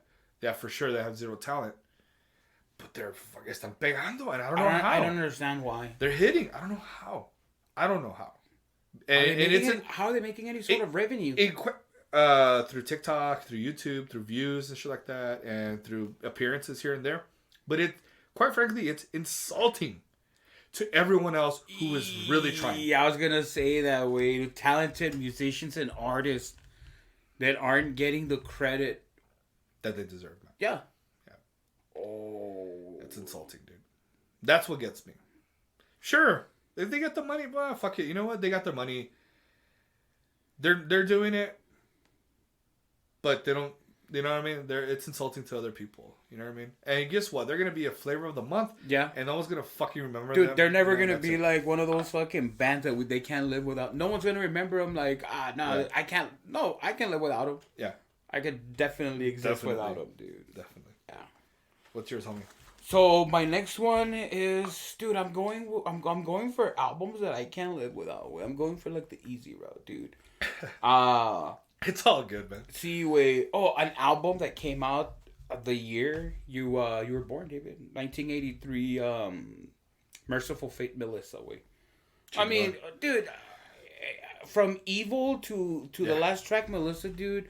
It's Evil, Curse of the Pharaohs, Into the Coven, All the Sounds, Deep of the Bell, Black Funeral, Staples. Satan's Fall. Staples. It's a perfect album that I wouldn't be able to live without. Wait, like, it's a good album. Wait, great album. It was their first album. The riffage, dude. Binchie's Danish know what the fuck they're doing. Wait, Yeah. I wish I could see. I saw King Diamond, David, in 05, dude. And it was, I mean, wait, I can't be like, oh, I wish I would have seen Binchie Merciful Fate. But yeah, dude, I wish I would have seen Merciful Fate. Wait, no, Shingis. Was he doing the Puppet Master at that time? No, wait, he was doing... No, wait, I don't know what he was doing. What was he doing? He was doing, I think he was touring off the Puppet Master, no? In 2005? Because it was King Diamond. It wasn't Merciful Fate, right? No, Merciful Fate. You see, wait, it was with King Diamond, dude. At Club Escape, way that no longer exists, dude. I remember that. But yeah, wait, that was a fucking while ago, dude. And yeah, I mean, I could hear you kidding. Yeah. See, wait, that's the other album that I couldn't let without. Yeah, and an album that I could let play with. And that's the first of all, that cover art is iconic at this point. Dude, is it in the book? I bet you it's in the book. It has. It's probably because we were looking at the And Justice for Art book. Sick. For some of you guys, where he was asking, yeah, it might be in here. Let me see if I can find it. I don't know if this is in any order. Let's see. Metallica, Iron Maiden, Saxon, Fate's Warning, Napalm Death, Judas Priest. Judas Priest, maybe. Fuck yeah. There's a lot of good ones here. Unsane. Dude, King Diamond did the Abigail album when he came here, David. Es el que te digo, that he came really? with Mastodon and Black Dahlia Murder. Really? Mm-hmm. Okay. Dang, they're not in here. That's a great book, dude. Yeah. Well, I'm telling you, like, so if you look at this, I'm gonna name off some of the covers that they talk about it here. So British Steel, Black Sabbath's Mob Rules, Holy Diver, Peace House Who's Buying. That was a really good one. Fate's Warning, Awaken the Guardian, Painkiller from Judas Priest, The Key from Nocturnus, Death's Human, Morbid Angels Covenant, Catatonia, Discouraged Ones, Outstanding. Nothing but staples, dude. Yeah, Blackwater Park by Opeth, Dimmu Borgir, Spiritual Black Dimensions, another one. The Glorious Burden from Iced Earth. Obviously, there's a shitload. Here's Amorphous. There's a ton, way. There's a ton, way. There's a lot of good ones here. And what I love about this is that, like, for example, Kiss, when they talk about the Destroyer album, they talked about, on a lot of them, there are alternative covers, cover art to them, and what wasn't chosen, but they showed. But it gives you, like, a reason why they weren't selected as, like, the main cover. Yeah, and they have interviews with... super interesting. Yeah, so this is the third volume. It's called Injustice for Art, Stories About Rock and Heavy Metal Album Covers by Ramon Oscuro Martos. And you guys really need to check that out because it's really awesome. Cool. And this is volume 3. And this is... The foreword is by Anders Lundstrom, if you guys know him from Catatonia and Bloodbath. And he autographed it. Oh, look at that bookmark. Yeah, the bookmark's fucking cool as shit, dude. It's fucking sick, way. Yeah. So it's all fucking metal, dude. Yeah, Holy fuck. I think I paid like 30. I think I paid like $30 for this. It wasn't. It wasn't like too much. Wait, that's like it's worth it. That's like a Bible. Wait, that has to be in your heavy metal book collection, dude. I think ultimately I'm gonna end up including that in a YouTube video. That's great. And share some of my favorite. That's so fucking awesome that you gave the guy credit because this fucker did his fucking research. Oh, dude. And the questions you know, like just to get in for, oh dude, it's a solid read, man. So I know they're going to do probably in the future, he's probably going to do volume 4. I could see that happening next year sometime. Really? So it's pretty cool. I know this is, again, I had saw volume 2 and I didn't act on it. And then finally I saw that. You regretted how you're like, oh, I should have gotten the first volume, not the second volume. Yeah. So when I saw this one, I was like, dude, he only had 13 left when he put it, I think, I don't know if it was like early December or late November. And I was like, shit, fuck that. I'm going to fucking just get it, dude. David, you need to reach out to his publicist and get an interview with him, Wave. Oh, brilliant. That's a fucking great deal. You got another train coming. Yeah, you're right, dude. Dude, that'd be cool. Imagine like getting an interview from this dude that did his research and like. You know what? He left his info here. I mean, is that so? I mean, where to reach him? Dude, that'd be cool. Imagine. Yeah. That'd be so sick, man. Instagram official Justice for Art. Twitter AJFA10. Facebook and Justice for Art. I could just reach out to him there, man. Dude, I hope so. Imagine that'd be like a crazy interview because this guy. That'd be cool. He did his homework. Yeah. Yeah, man. And I love the artwork, dude, because they're in full like color display. Yeah. Like, oh, dude, it's quality. Yeah. It's a quality book for sure, and it's great. Like so, when it's like if you have homies around hanging out, and it's a great way to conversation starter, dude. For sure. Oh, like, hey, you listen to Led Zeppelin 4? Come check this shit out. Come check this shit out. Yeah, for sure. It's cool, man. Dude, speaking of Led Zeppelin, can we go ahead and just? I mean, I mentioned it already. I just blurted it out. Yeah. Can we go again with one of my picks? Way? Go for it. Dude, Zeppelin 4 way. Yeah. I'm pretty sure it's in there, David. Yeah. Because it's a fucking chingon album way that, again, way, like, I can listen to it because I took it to the hard way. You told me albums that I can't live without. Hey, you know what? I'm not going to put an album that I like two or three tracks way. No way.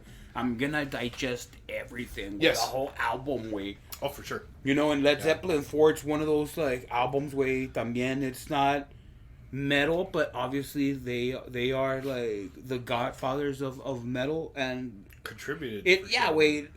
Led Zeppelin, I would dare say it has to be in every metalhead's diet. Yeah. You know? And true Satanists, I would say. See? Practitioners and of all things in the occult. I think Jimmy Page actually bought the house that Mr. Crowley was living in. He sure did. But you can't go wrong with Black Dog, Rock and Roll, The Battle of Evermore. The cover? Stairway to Heaven. Is that the one with like a picture? Yeah, that's the one. Yeah, that Misty Mountain Hot, 4 Sticks, Going to California, and When the Levee Breaks. Going to California, man. That to me, it's also childhood, man, for me too, man. Really? I used to listen to it constantly as a kid. And again, I think I need to revisit it because I haven't heard it in 20 some odd years. So, Led Zeppelin is something different. Yeah. There's movies that I've watched where, like, let's say Jack Black, right? The School of Rock and just shit like that. And a lot of these people will talk about certain rock and roll staples, right? Motorhead, Zeppelin, Priest, Timon, Deep Purple, Black Sabbath. A bunch of these fools are in my list. And it's for a fucking reason, dude. It's for a fucking reason that they're staples. That they should be there for a reason. And there should be there for other people to appreciate and understand. We wouldn't be where we're at, dude, if it wasn't for a lot of these bands out there. And not only that... You're right. You're right, Way. You're 100% right, Way. And there's still quality to this day. I mean, it's still quality music to this day. You know what I mean? And what I love about... Okay, I'm not hardcore on Pink Floyd, but what I love, I like progressive rock. And they're there. For sure. They're there. They add all that shit, elements that you would not fucking... There's so many bands that need to fucking pay tribute to them. Sure. You know what I mean? Yes. So it's a lot of these bands were doing shit. They paved the way. Yeah, they influenced like the younger musicians. And they made it okay. Mm-hmm. They were like, hey, dude, it's cool, man. Do this. It's okay to do that. It's okay to do this. Like, do that. You know, I know James Hetfield said that about Lemmy and Motorhead, where he was like, it's okay to do this, and you know, Lemmy gave us the okay to do this and to do that. Right. And he got his blessing. Yeah, right? To do this and that. And it's like, cool, man. Like, all these rock artists that were out there, man, they were the real... Dude, it's because it's... They were the real rock stars. Look at the studio way. There's obviously Yeah. like a candle of Father Lemmy, or Yeah. because he's God. Yeah, man. Yeah. I got this at Amoeba Records in L.A. Oh, is that so, dude? Yeah. Yeah. Sick. Sacred Heart Lemmy. Yeah. We'll take a picture. Imagine taking it to Sagrado Corazon, our local church, dude. Yeah. It's like, Sagrado Lemmy. Dude, there's a reason why you named your cat Lemmy Lucifer. That's right. Homage to God, man. To the greatest. So what about you, David? What's your next pick? Sorry for hogging like back-to-back picks, Oh, dude. don't worry about it, man. So this next one. Talking about progressive music. Arion. Into the Electric Castle. That came out in 1998. Cool. I recently bought the live DVD. Into the Electric Castle Live and Other Stories. A few months ago. Well, several months ago. Outstanding. Very emotional. In fact, I wanted to show you later today. It's incredibly emotional. The musicianship is top tier. Nice. You have a group of musicians who are doing cleans. Someone's growling. I mean, there's all kinds of shit happening. But what's amazing about them is that, and Arjun, he's from the Netherlands, and he's just creating music. And I like that he creates music with other people in mind. Right. So essentially, this is like a rock opera, a metal opera. You know, he's a hippie. He's a hippie that he plays metal. He does everything. But this album in itself, I think, there's just something about it, man. From the Tower of Hope, there's so many different songs that are on there, and the growls, and just like the way they had everything's there. Yeah, it's a roller coaster, and you're there. And when you look at the cover art, let me see if I can find it real quick. It's kind of wacky. It's like, I don't know what I'm gonna get. You know, like, is this something that, is this gonna be dark? Is this gonna be? So the cover art like lured you away? Well, I had already heard okay, Arjun and Arion before. So it's kind of like a weird, crazy, because it looks like the house is alive or the castle is alive in itself, right? Okay. You know, it looks fucking wild, dude, and it doesn't quite give you what you're gonna get yourself into, and so you start listening to it. But when you're looking at songs like Time Beyond Time, The Garden of Emotions, Valley of the Queens, that's a classic. That's a lot of the times. I mean, I even saw Annika van Giersbergen play that live. The Castle Hall is probably like my favorite. But there's so many great songs. Cosmic Fusion. Mid-90s? This 98 you said. 98, yeah. And I think this is what actually got him, Arjun and Arion. I really do feel like that's what got him, like, put him in where he needs to be, where he was able to be one of the head honchos in progressive metal music. Nice. I think he's unsung. A lot of people know Devin Townsend. Of course, he's one of the persons that I love the most. But yeah. Arjun Lucassen is needs to be up there too with that guy. Yeah. Go for it, man. So the next one, I'm pretty sure I've mentioned it before, David. This is I think, 94 album. I saw him last year, Euthanasia from Megadeth, dude. Yeah.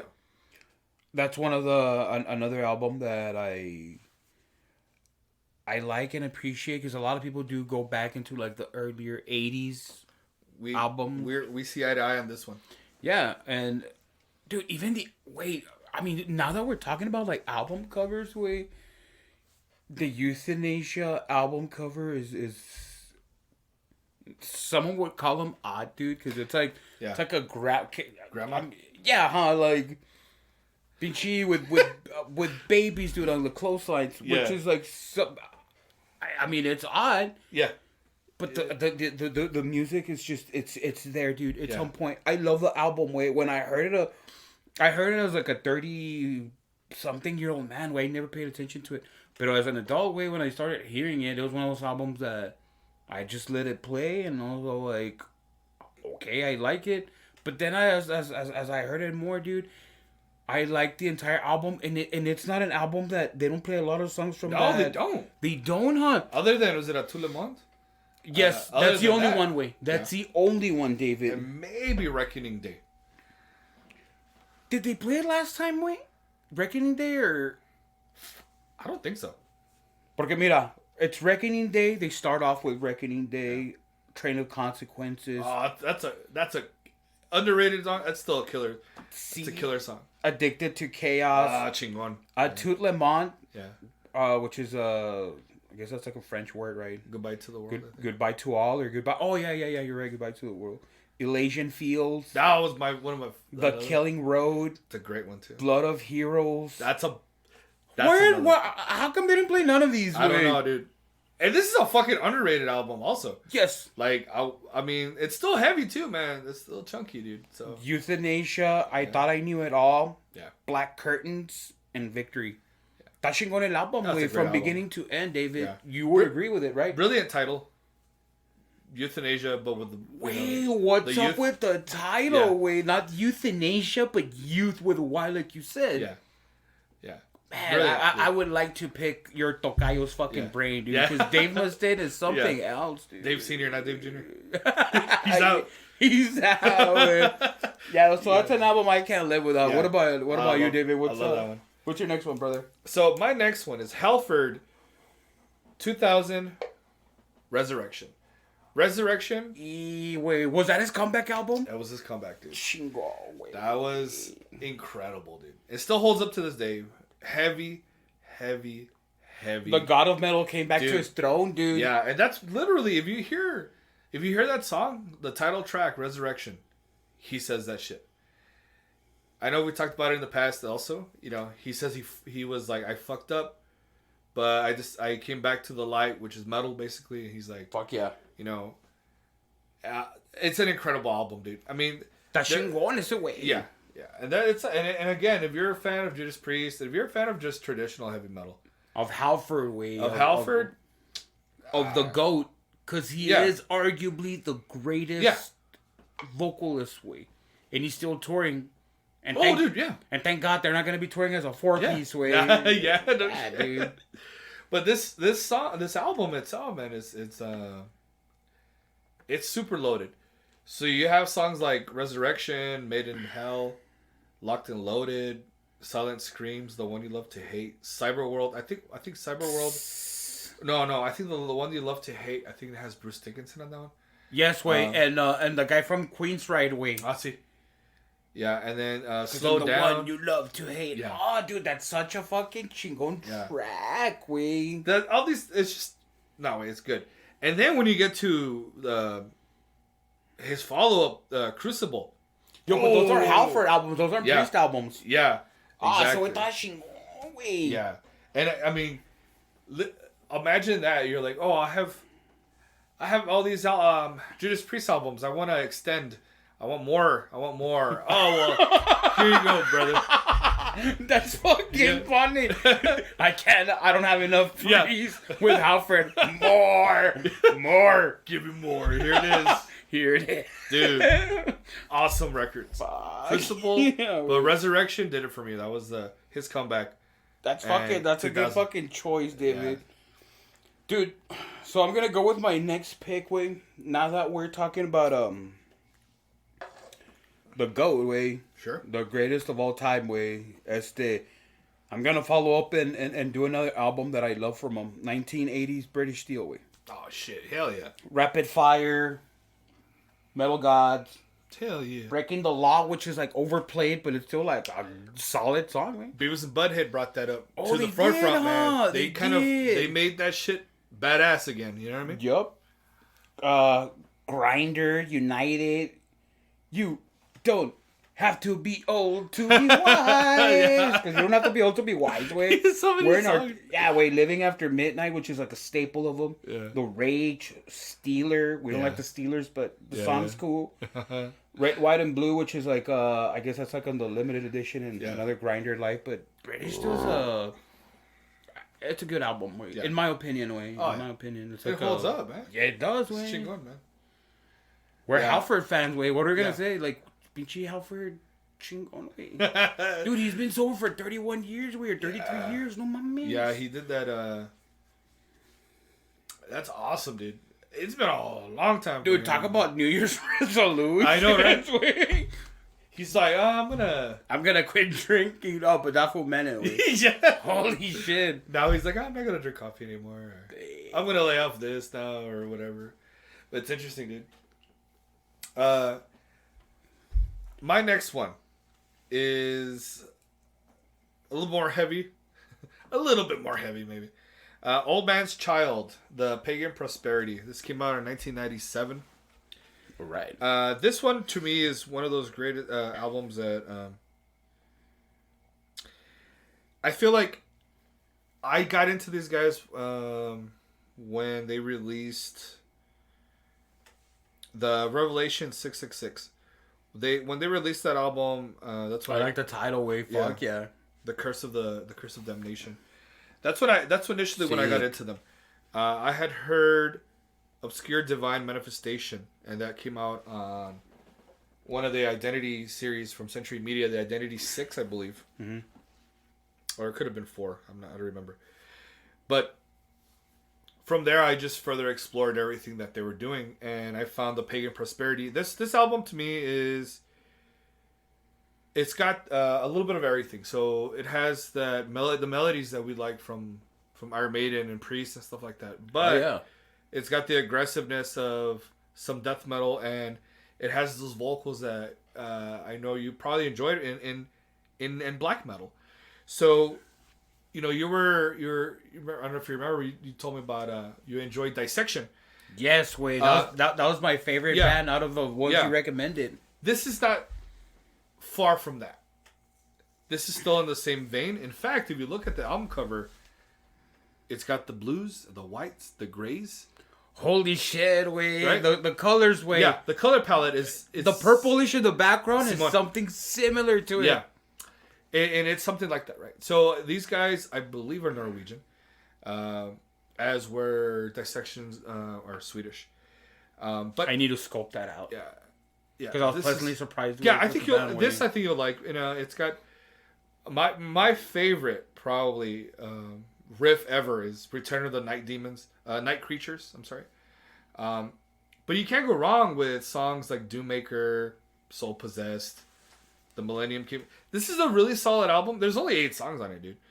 37 minutes. Oh, but it's solid. Wait, you don't need a lot of songs. No, this one you could leave it. This one you leave it. Cool. But yeah, Old Man's Child, man. I feel like a lot of people, and they're actually gonna release a new album hopefully this year. So we'll see. Wait, that's great. Way that bands are releasing music. Man. Way. Yeah, and because the thing is with him, he was playing guitar. The main dude, Galder, he was actually playing guitar for Dimmu Borgir. Okay. Dimmu Borgir. I don't know how you say that, but he was their guitarist, and so I don't know if they're not doing anything. He just started writing shit for him for his band, so it's a plus. Yeah. Should I go next, David? Go for it, man. So I think the next album, it's not metal, but it could certainly be metal because it's metal as fuck. Sure. This album's probably, it should be at every dad's like glove box, dude. It's Creedence Clearwater Revival, The Chronicle. No way. Greatest hits, way. That's the Bible right there. Yeah, homie. Suicide Q, way. Yep. Put a Spell on You, Proud Mary, Bad Moon Rising, Lodi, Green River, Commotion. I mean, I can go on and on, way. Beautiful. You know, but it's like tracks that. It's perfection, yeah. Wait, all the tracks are fucking. It's a compilation album, but they're gold, dude.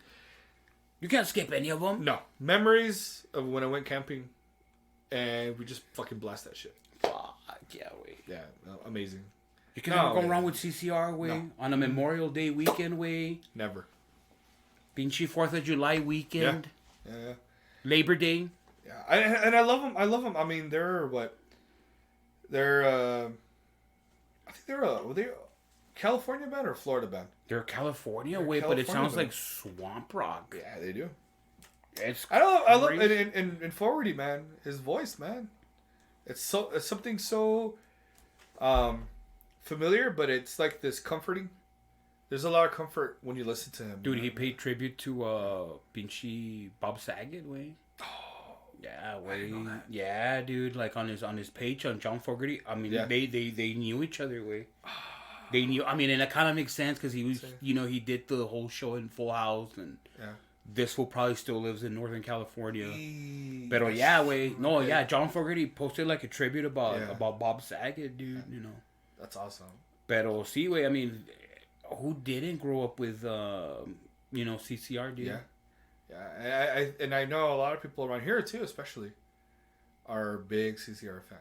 Mm-hmm. And I know a lot of metalheads and stuff like that. But I mean, a lot of people, for sure. just a lot of people love.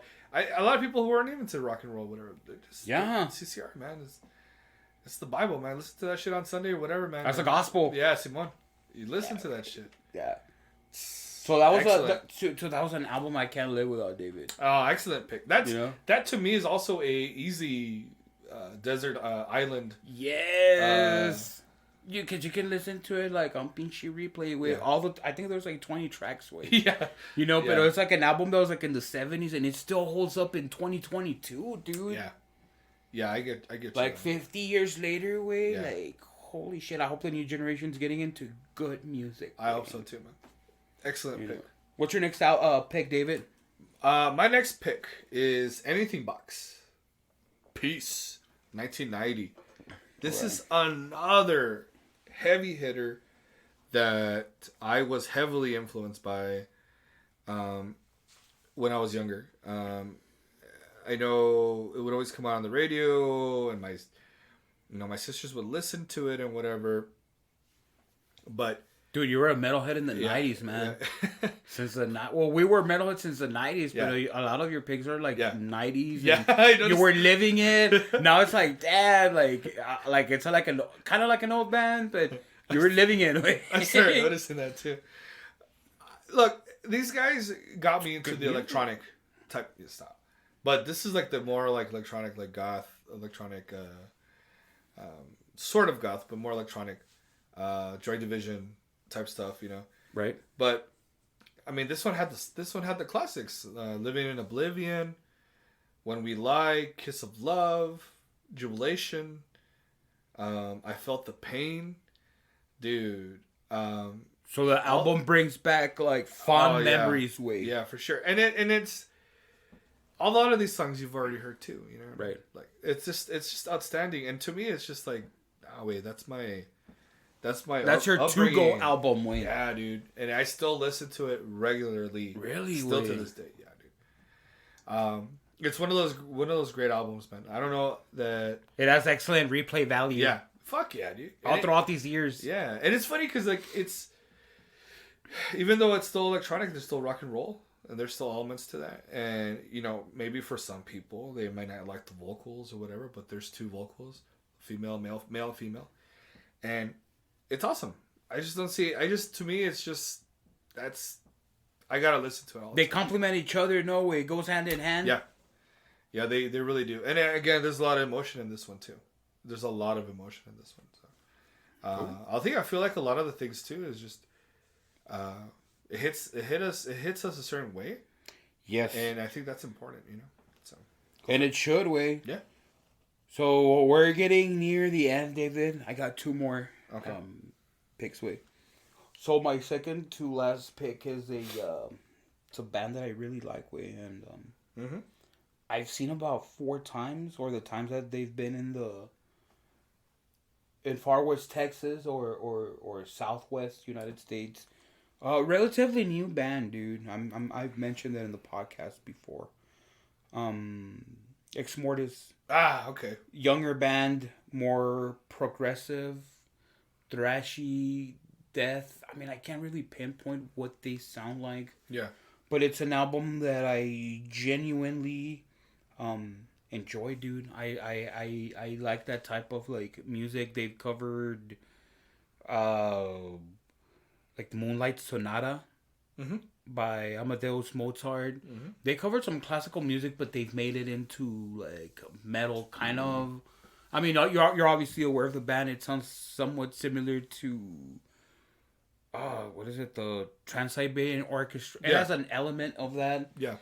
Let's see, dude. Ex Mortis. I met the guys. They're younger cats. They're younger cats than us, but these kids are from California, somewhere in California. They're approachable, cool dudes. Always have cool album cover art. Yes, dude. Yeah. Wait. Conan the Barbarian type shit. Andale, wait. You know what's up, dude? Yeah, dude. I dig the album art. Pues el guitar se llama pinche Conan, güey. See, wait, and I'm pretty sure he got it from Conan the Barbarian. Conan! Wey. Dude, he would love... What is best in life? Yeah, wait, he would love your Crush shirt, güey. Oh, that's right. He would love it, güey. Fucking Conan. Yeah. Actually, for some people who may be listening or not listening, doesn't matter. I've been using TikTok more, and I did a TikTok video on Earl James Jones. Oh, really? When he did Thulsa Doom in Conan the Barbarian. And it shows him and his two homies, his two goons, the dudes with long hair. That it's funny because it says, "Don't claim to be hardcore if you don't know the name of this band." Right. And it's them three. And that shit's funny because I did a TikTok on that. Oh, dude, you're telling me you got a fucking show to views? It's got over 47,000 views right now. I think it's technically like it went viral. Oh, to a certain extent. I think it did. But I mean, if I looked up statistics, and I think if it goes over anything over 10,000 is really good. So it's almost at 50,000 at this time. Way. So that was really cool. I was like, what? Really? I'm just talking about... Dude, that was a Hail Mary. You weren't even expecting that. No, I was just being a dumbass. And that's just pretty cool, man. But for sure, I get you, man. With the whole Conan thing, that shit's fucking awesome. Yeah. So what's your next pick, David? So how many do you have left? I have one more left. Okay. I'll do 2. Yeah, I got it. You got it. Go for it. So this next one, we're going to go back to 1974. Oh, we're going to go way back. We're the way back boys. Hell yeah. We're going to go to Kansas. Ooh. So, Kansas, self-titled album, right? I got to tell you, man, this is one of those beautiful albums that still holds up to this day. And I recommend it to a lot of different people. You got to check out this album from Kansas. It's got this dude just sticking his arms out with his gun and probably the Bible or something like that. But easily the songs, the journey from Maria Braun, Alexis, Can I Tell You, all these songs that are just coming up, bringing it back. They're just something about them that bring comfort. And not only that, still to this day, like when you listen to it, that shit on a really good fucking speaker or like a good set headphones or whatever, it's still, you'll be able to appreciate the music. Yeah, man. It's still massive. It's still fucking massive. And then you get to see like, whoa, fuck, what they were doing. I think they're using like a violin or they're using like a fiddle, something. You get to see why there were some of the best underrated progressive rock that was out there that a lot of people are not talking about. And that's one of the reasons why I really fucking love Kansas, dude. This is a really good album, dude. Yeah, dude. When I went to the capital, Topeka, I went to go visit a family over there, and then I actually went to like the state capital because I wanted to see their state capital. You know, take a little tour. Yeah, for sure, dude. And I was just wandering around, like roaming, and then I saw what is an album cover, and I was all like, "That's fucking Kansas right there, homie." And no, it's like it's part of their like history and literature. This painting, this mural, is actually in the capital in Topeka, Kansas, dude. Is amazing. The guys are from Topeka, Kansas, way. Okay. The band is just something else, dude. Yeah. They're gonna come, I think this year, right? Yeah, they're coming. I've had. Are you there? You're already there, huh? I've seen them twice. Are you gonna go this time around? No, because they're playing the same album that we saw them last time. Oh, I see. Where'd you see them in Albuquerque? No, I saw them in Denver. Oh, in Denver. And I saw them here at the Plaza Theater. They played they're playing the Point of No Return. Oh. So that album, also awesome. But they're playing it again, so we already saw them. I'm like, Right. we'll go with that because we Right. already saw them play that. But Good choice, dude, Wei. awesome band, dude. My second choice, Okay. well, the next one Okay. is there's two different singers. So they got together. Russell Allen from Symphony X, Jordan Land, famous in so many different power metal and different metal bands. They did an album, so Alan Land, called The Battle. To me, this was another amazing album because it has,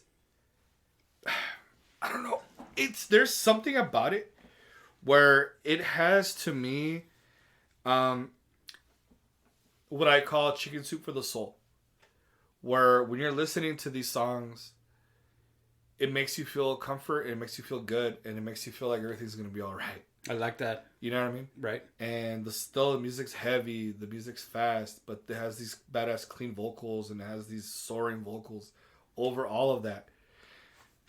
Oddly enough, there seems to be, and I don't think there is at the end of the day, I don't think there really is, but there seems to be religious undertones to a lot of these things. Really? And I'm wondering if it's just the idea of adversity.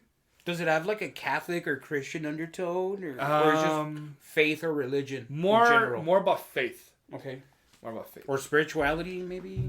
Could be. But it's like some songs like Where Are the Angels Now? I've never lost my faith. I never have. I never will. But I don't think it has to ultimately to do with maybe Christianity or anything like that. Or Christian rock. But no. But it has maybe more to do with survival and stuff like that. And when you listen to it, I mean, it obviously, when you look at these two dudes, they've never done anything that indicates that they're Christian? Yeah, that they're anything in that world or anything like that. You know what I mean? That they're evangelical? Yeah, exactly. They don't indicate anything like that. But what if they are? So, what if they're brothers of church? I mean, you never know. But if they are, they're probably baptized. Shit. They can go hang out with Stryper and all that, and I'll still listen to them. I'll still listen to them. It's all good shit. No, it's an outstanding album, man. It's fucking heavy as fuck still. And again, along maybe a little bit more progressive for some people. But it's awesome. But it's still a good album. Oh, dude. Solid. It's a banger. That shit came out in 2005. It's an album you can't live without. No, and I was still listening to it frequently and regularly. Yeah. And I know Gonzo, my other homie, he knows that shit too. He listens to it too. But let me tell you what. So he will concur with that statement. Hell yeah, for sure. I gotta go take a piss. Guys, let's take a break real quick. And we're back. Dude. Fresh as a daisy. See, we have... my bladder's empty. For right now, Once right? again, yeah. LL Tobin's back with us. Yeah. We're just chilling. You hear him? Maybe. Let's see. Maybe you can hear him like purring, but he's back.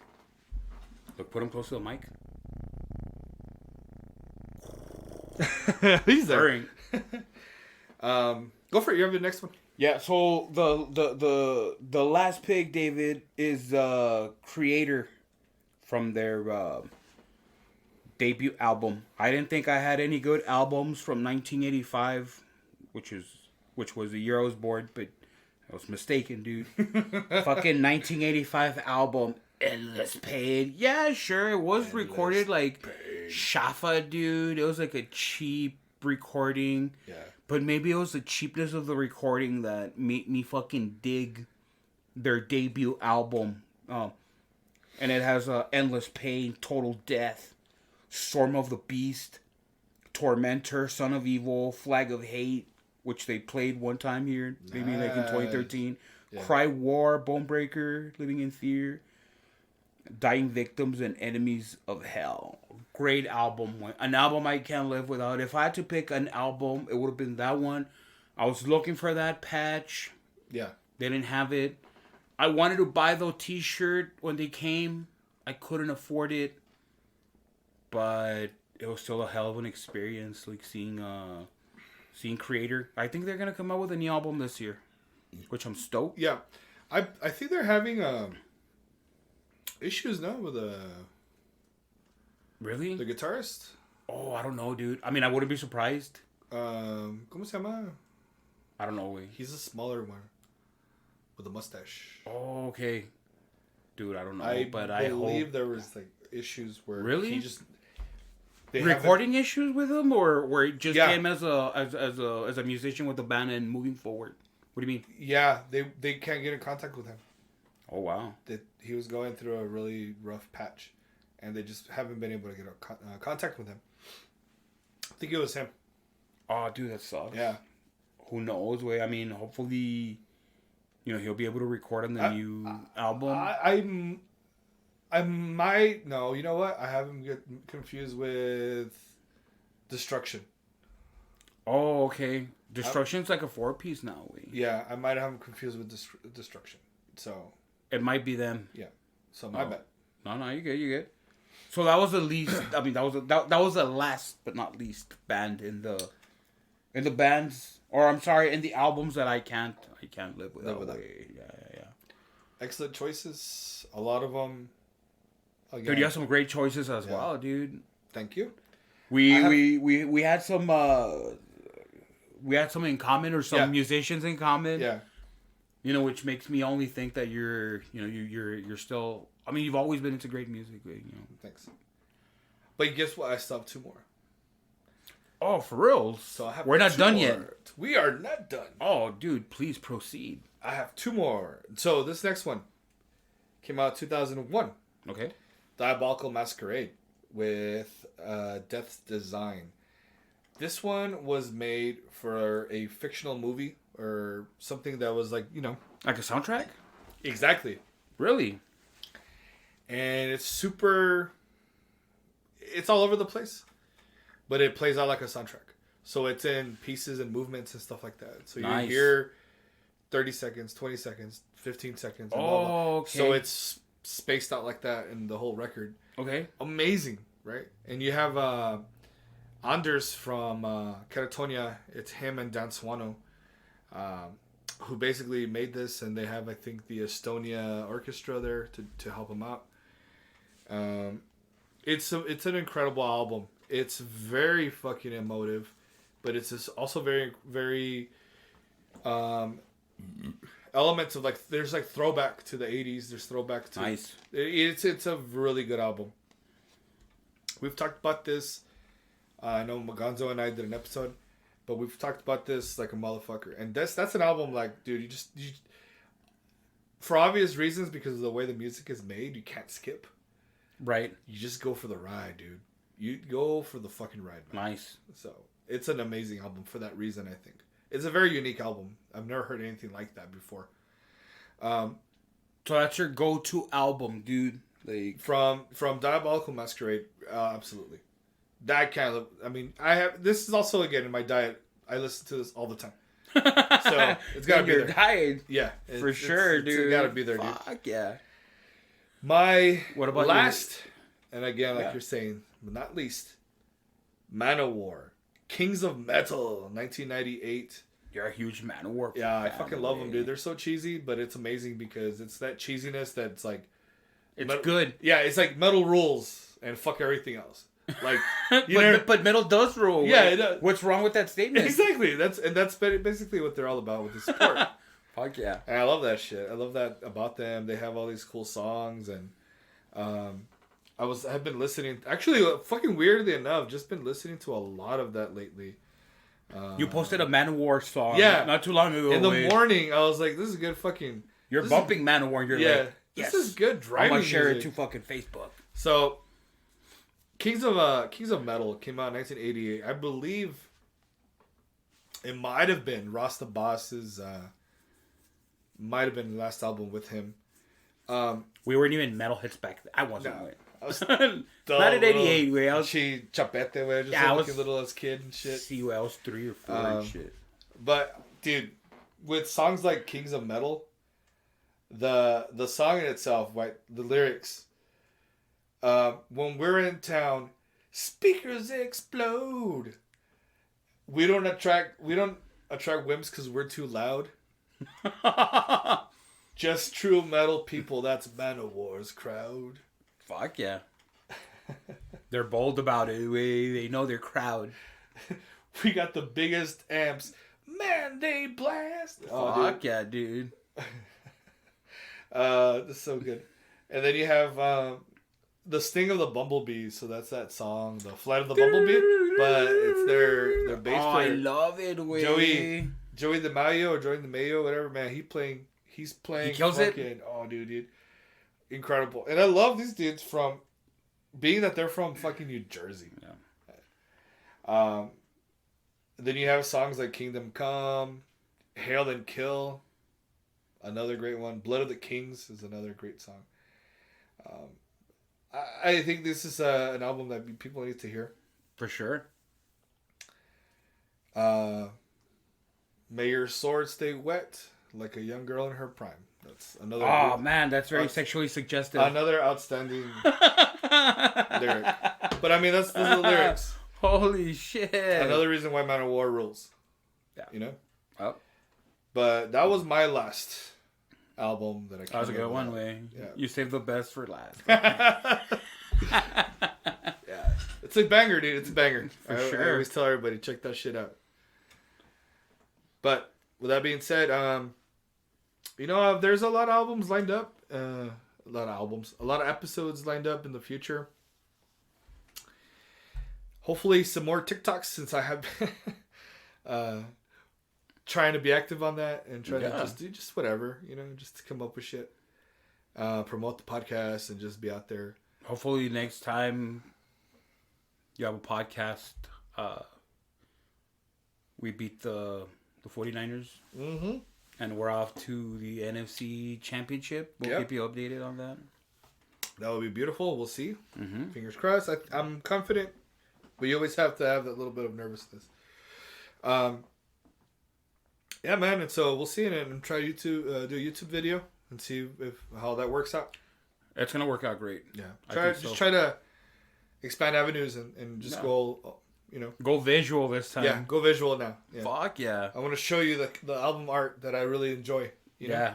And everything else that I have available. So, Kitty Meow Meow and, Lemmy, he's getting a little restless. So we're going to call it. Mm-hmm. So, you guys, stay sexy, stay vigilant, and stay hydrated. See you later. Cheers. See ya.